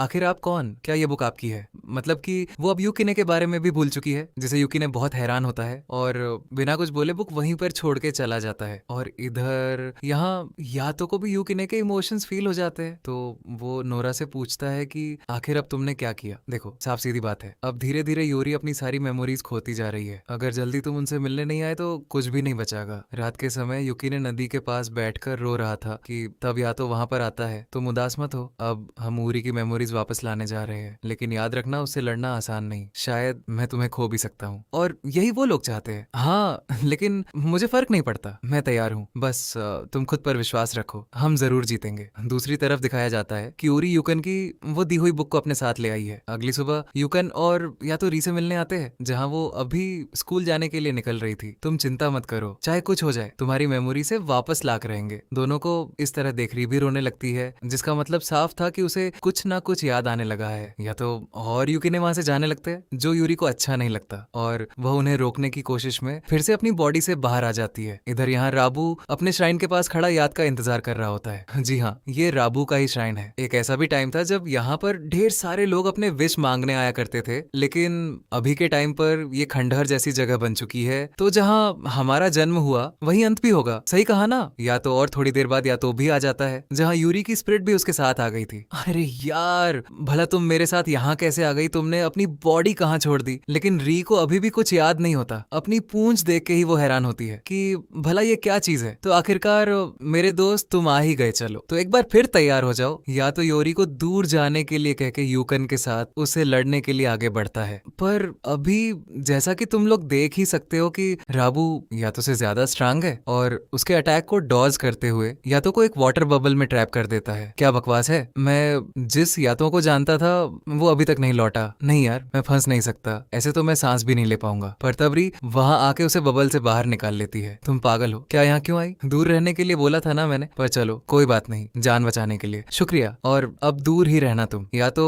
आखिर तुम इतने कैसे बदल गए? दोबारा जब राबू के ऊपर यातो ने अटैक किया तो वो उसे पूछता है आखिर वो कहाँ है, वो गॉड ऑफ वॉर जिसे मैं जानता था, और एक लात मार के उसे दूर फेंक देता है। या तो फिर से उठकर उसे दोबारा लड़ने आ गया, लेकिन राबू उसे बार बार एक ही बात पूछ रहा था कि वो या तो कहाँ है जिसे मैं जानता था, कहाँ गई तुम्हारी वो खून की प्यासी चमकती हुई आंखें, आखिर कहाँ है असली गॉड ऑफ वॉर? लेकिन या तो अब भी कुछ भी जवाब नहीं देता। उसके अटैक को डॉज करके राबू यूरी को देखता है, शायद तुम्हें वापस लाने के लिए इतना काफी नहीं। और अगले ही सीन में यूरी के पास आके उसे मारने ही वाला था कि या तो उसे रोक लेता है और जल्दी से हरी को लेके वहां से भागने लग गया। उन दोनों की लड़ाई से मौसम में भी काफी बदलाव आने शुरू हो गए थे, जिसकी वजह से बहुत सारे फैंटम्स भी सामने आने लगते हैं और इन्हें मारने का काम मिशामुने संभाल रही होती है। कुजुमा, क्या तुम जानते हो ये सारे फैंटम्स इतने ज्यादा एक्टिव क्यों हो गए? हाँ, ये दो गॉड्स की लड़ाई की वजह से हो रहा है, गॉड ऑफ कैलेमिटी और गॉड ऑफ वॉर की वजह से, जो सुनकर मिशामुन्नी भी हैरान हो जाती है। दूसरी तरफ यहाँ पर या तो हियोरी और यकीनी के साथ एक बड़ी सी चट्टान के पीछे छुपा होता है। वो तो कुछ ज्यादा ही स्ट्रांग है। या तो मुझे नहीं लगता कि तुम उससे लड़ पाओगे। तुम दोनों अभी के लिए यहाँ से चले जाओ, मैं उसे कैसे भी करके लिपट लूंगा। अब इससे पहले कि वो लोग कुछ प्लान कर पाते, राबू ने ढूंढ लेता है और वो छोटी सी बॉल जिसमें हरी की मेमोरीज मौजूद थी उसे बहुत दूर फेंक देता है। या तो जल्दी से भागते हुए जाके उसे कैच करने ही वाला था कि इतने में राब वो बॉल को डिस्ट्रॉय कर देता है और साथ ही अब योरी भी बेहोश हो चुकी थी। तो या तो पहले उसे ले जाकर आराम करने के लिए उसे साइड में रख देता है। तो क्या अब मैं असली गॉड ऑफ वॉर से मिल सकता हूँ? मुंह बंद कर अपना युकी, नहीं तुम तैयार हो जाओ। और या तो उसकी तरफ देखते हुए एक बहुत ही डेंजरस किलर लुक देता है। और सही मैं कह रहा हूँ यार, जब एनिमेट अंदर मैंने ये सीन देखा था तो मुझे घुसबम्स तक आ गए थे। अब तुम लोगों को समझ में आ कि या तो को गॉड ऑफ वॉर क्यों कहते हैं। अगले ही सेकंड या तो इतनी तेज राबू के ऊपर अटैक करता है कि उसे कुछ पता ही नहीं चलता कि यहाँ पर आखिर हुआ क्या, जिसके बाद राबू और या तो दोनों के बीच ही एक सीरियस बैटल शुरू हो जाती है। लेकिन इस बार या तो भारी पड़ रहा होता है और जीत भी एंड में उसकी ही होती है। कोई बात नहीं, मैं बिल्कुल यही चाहता था। हम दोनों ही तबाही के देवता है और अब होगी असली लड़ाई शुरू। चलो अब मैं तुम्हें दिखाता हूँ अपनी असली ताकत। और राबू अपना मास्क उतार लेता है और तब पता चलता है कि उसकी एक आंख है ही नहीं। राबू पूरे आसमान के आंधी तूफान को अपने अंदर ऑब्जॉर्ब करने लगता है, जिसमें काफी सारे फैंटम्स ही मौजूद थे। कर क्या रहे हो तुम? एक गॉड होने के बावजूद फैंटम्स के साथ मर्ज हो रहे हो। हाँ, क्योंकि तुमसे लड़ने के लिए मैं किसी भी हद तक जा सकता हूँ। और एक बार फिर से दोनों के बीच लड़ाई शुरू हो जाती है। उनके ऐसे अटैक्स की वजह से एक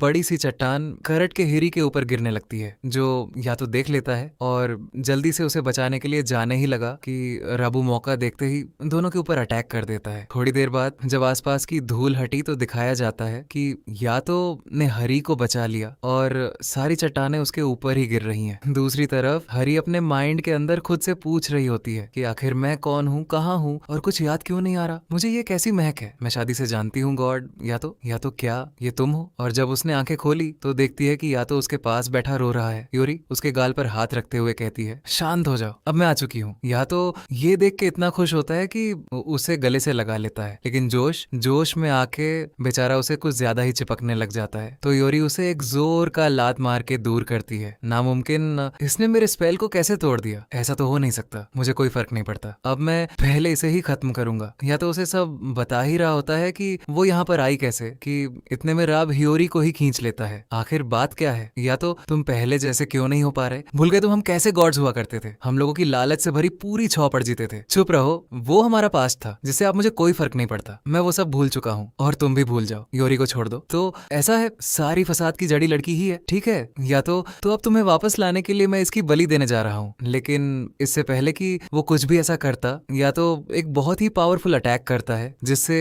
राबू के अंदर के सारे फैंटम्स खत्म हो जाते हैं, जिस वजह से राबू अब पूरी तरह कमजोर पड़ गया। योरी भागते हुए यातो के पास आके कहती है बहुत हो गया, चलो अब हम लोग वापस चले। मैं चाहती हूँ कि तुम ये सब कुछ खत्म करके मेरे साथ वापस चलो। चलो। ऐसा है तो ठीक है, तुम्हारी इच्छा सुन ली गई है। और अगले ही सेकंड या तो पलक झपकते उस पर अटैक करता है, जिससे राबू का वो मास्क बीच से कट के गिर गया असल में। और उसने इस मास्क के कर्स पावर से ही अपनी बॉडी को फिर से हासिल किया था, तो इसलिए अब इसकी कर्स पावर खत्म होने की वजह से राबू भी गायब होने लगता है और मरते हुए याद से कहता है, हम लोगों की इच्छाओं को कितना भी पूरा कर दें, लोग हमसे फिर भी डरते थे। भले ही हम दोनों तबाही के देवता थे, लेकिन आखिर में हमारा वजूद लोगों की इच्छाओं की वजह से ही था। और एक इंसान की इच्छा तो हर वक्त बदलती ही रहती है। इसलिए जब मैं 500 साल सोने के बाद जागा तो बस मरना चाहता था, लेकिन किसी और के हाथों से नहीं, सिर्फ तुम्हारे हाथों से। या तो वो सिर्फ तुम थे जो मुझे समझते थे, और देखो अब मैं तुमसे पहले जा रहा हूँ, पर भूलना मत, आखिर में हम दोनों का ही नसीब एक जैसा है। नहीं, तुम गलत हो, मैं तुम्हारी तरह नहीं, मैं बदल चुका हूँ। और अपने कुछ आखिरी शब्दों को कहते हुए राबू गायब हो जाता है। धीरे धीरे अब आसमान भी साफ होने लगता है। डेंजिन और मिशामुने भी समझ जाते हैं कि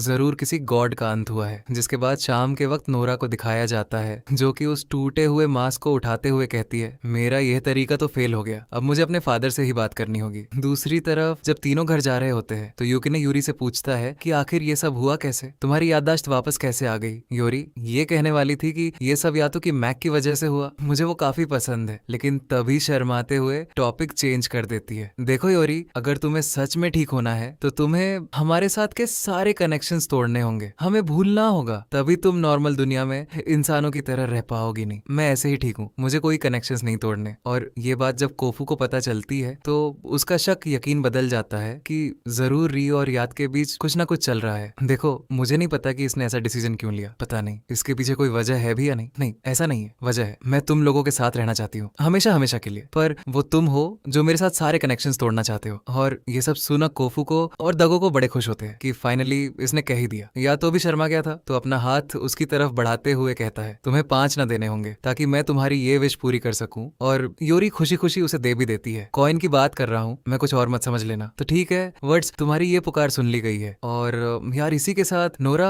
गामी का सीजन 1 यहीं पर एंड होता है। सीरीज तो अच्छी लगनी ही चाहिए तुम्हें, क्योंकि इसकी एमडेब रेटिंग 8.2 से भी ज्यादा है। इसका भी सीजन 2 भी है, लेकिन वो तभी आएगा जब इस वीडियो के ऊपर 1000 कमेंट्स होंगे। मिलते हैं आप तुम लोगों से नेक्स्ट वीडियो में, तब तक के लिए थैंक्स फॉर वॉचिंग। आज के लिए इतना ही मेहनत से वीडियो बनाया हो, प्लीज लाइक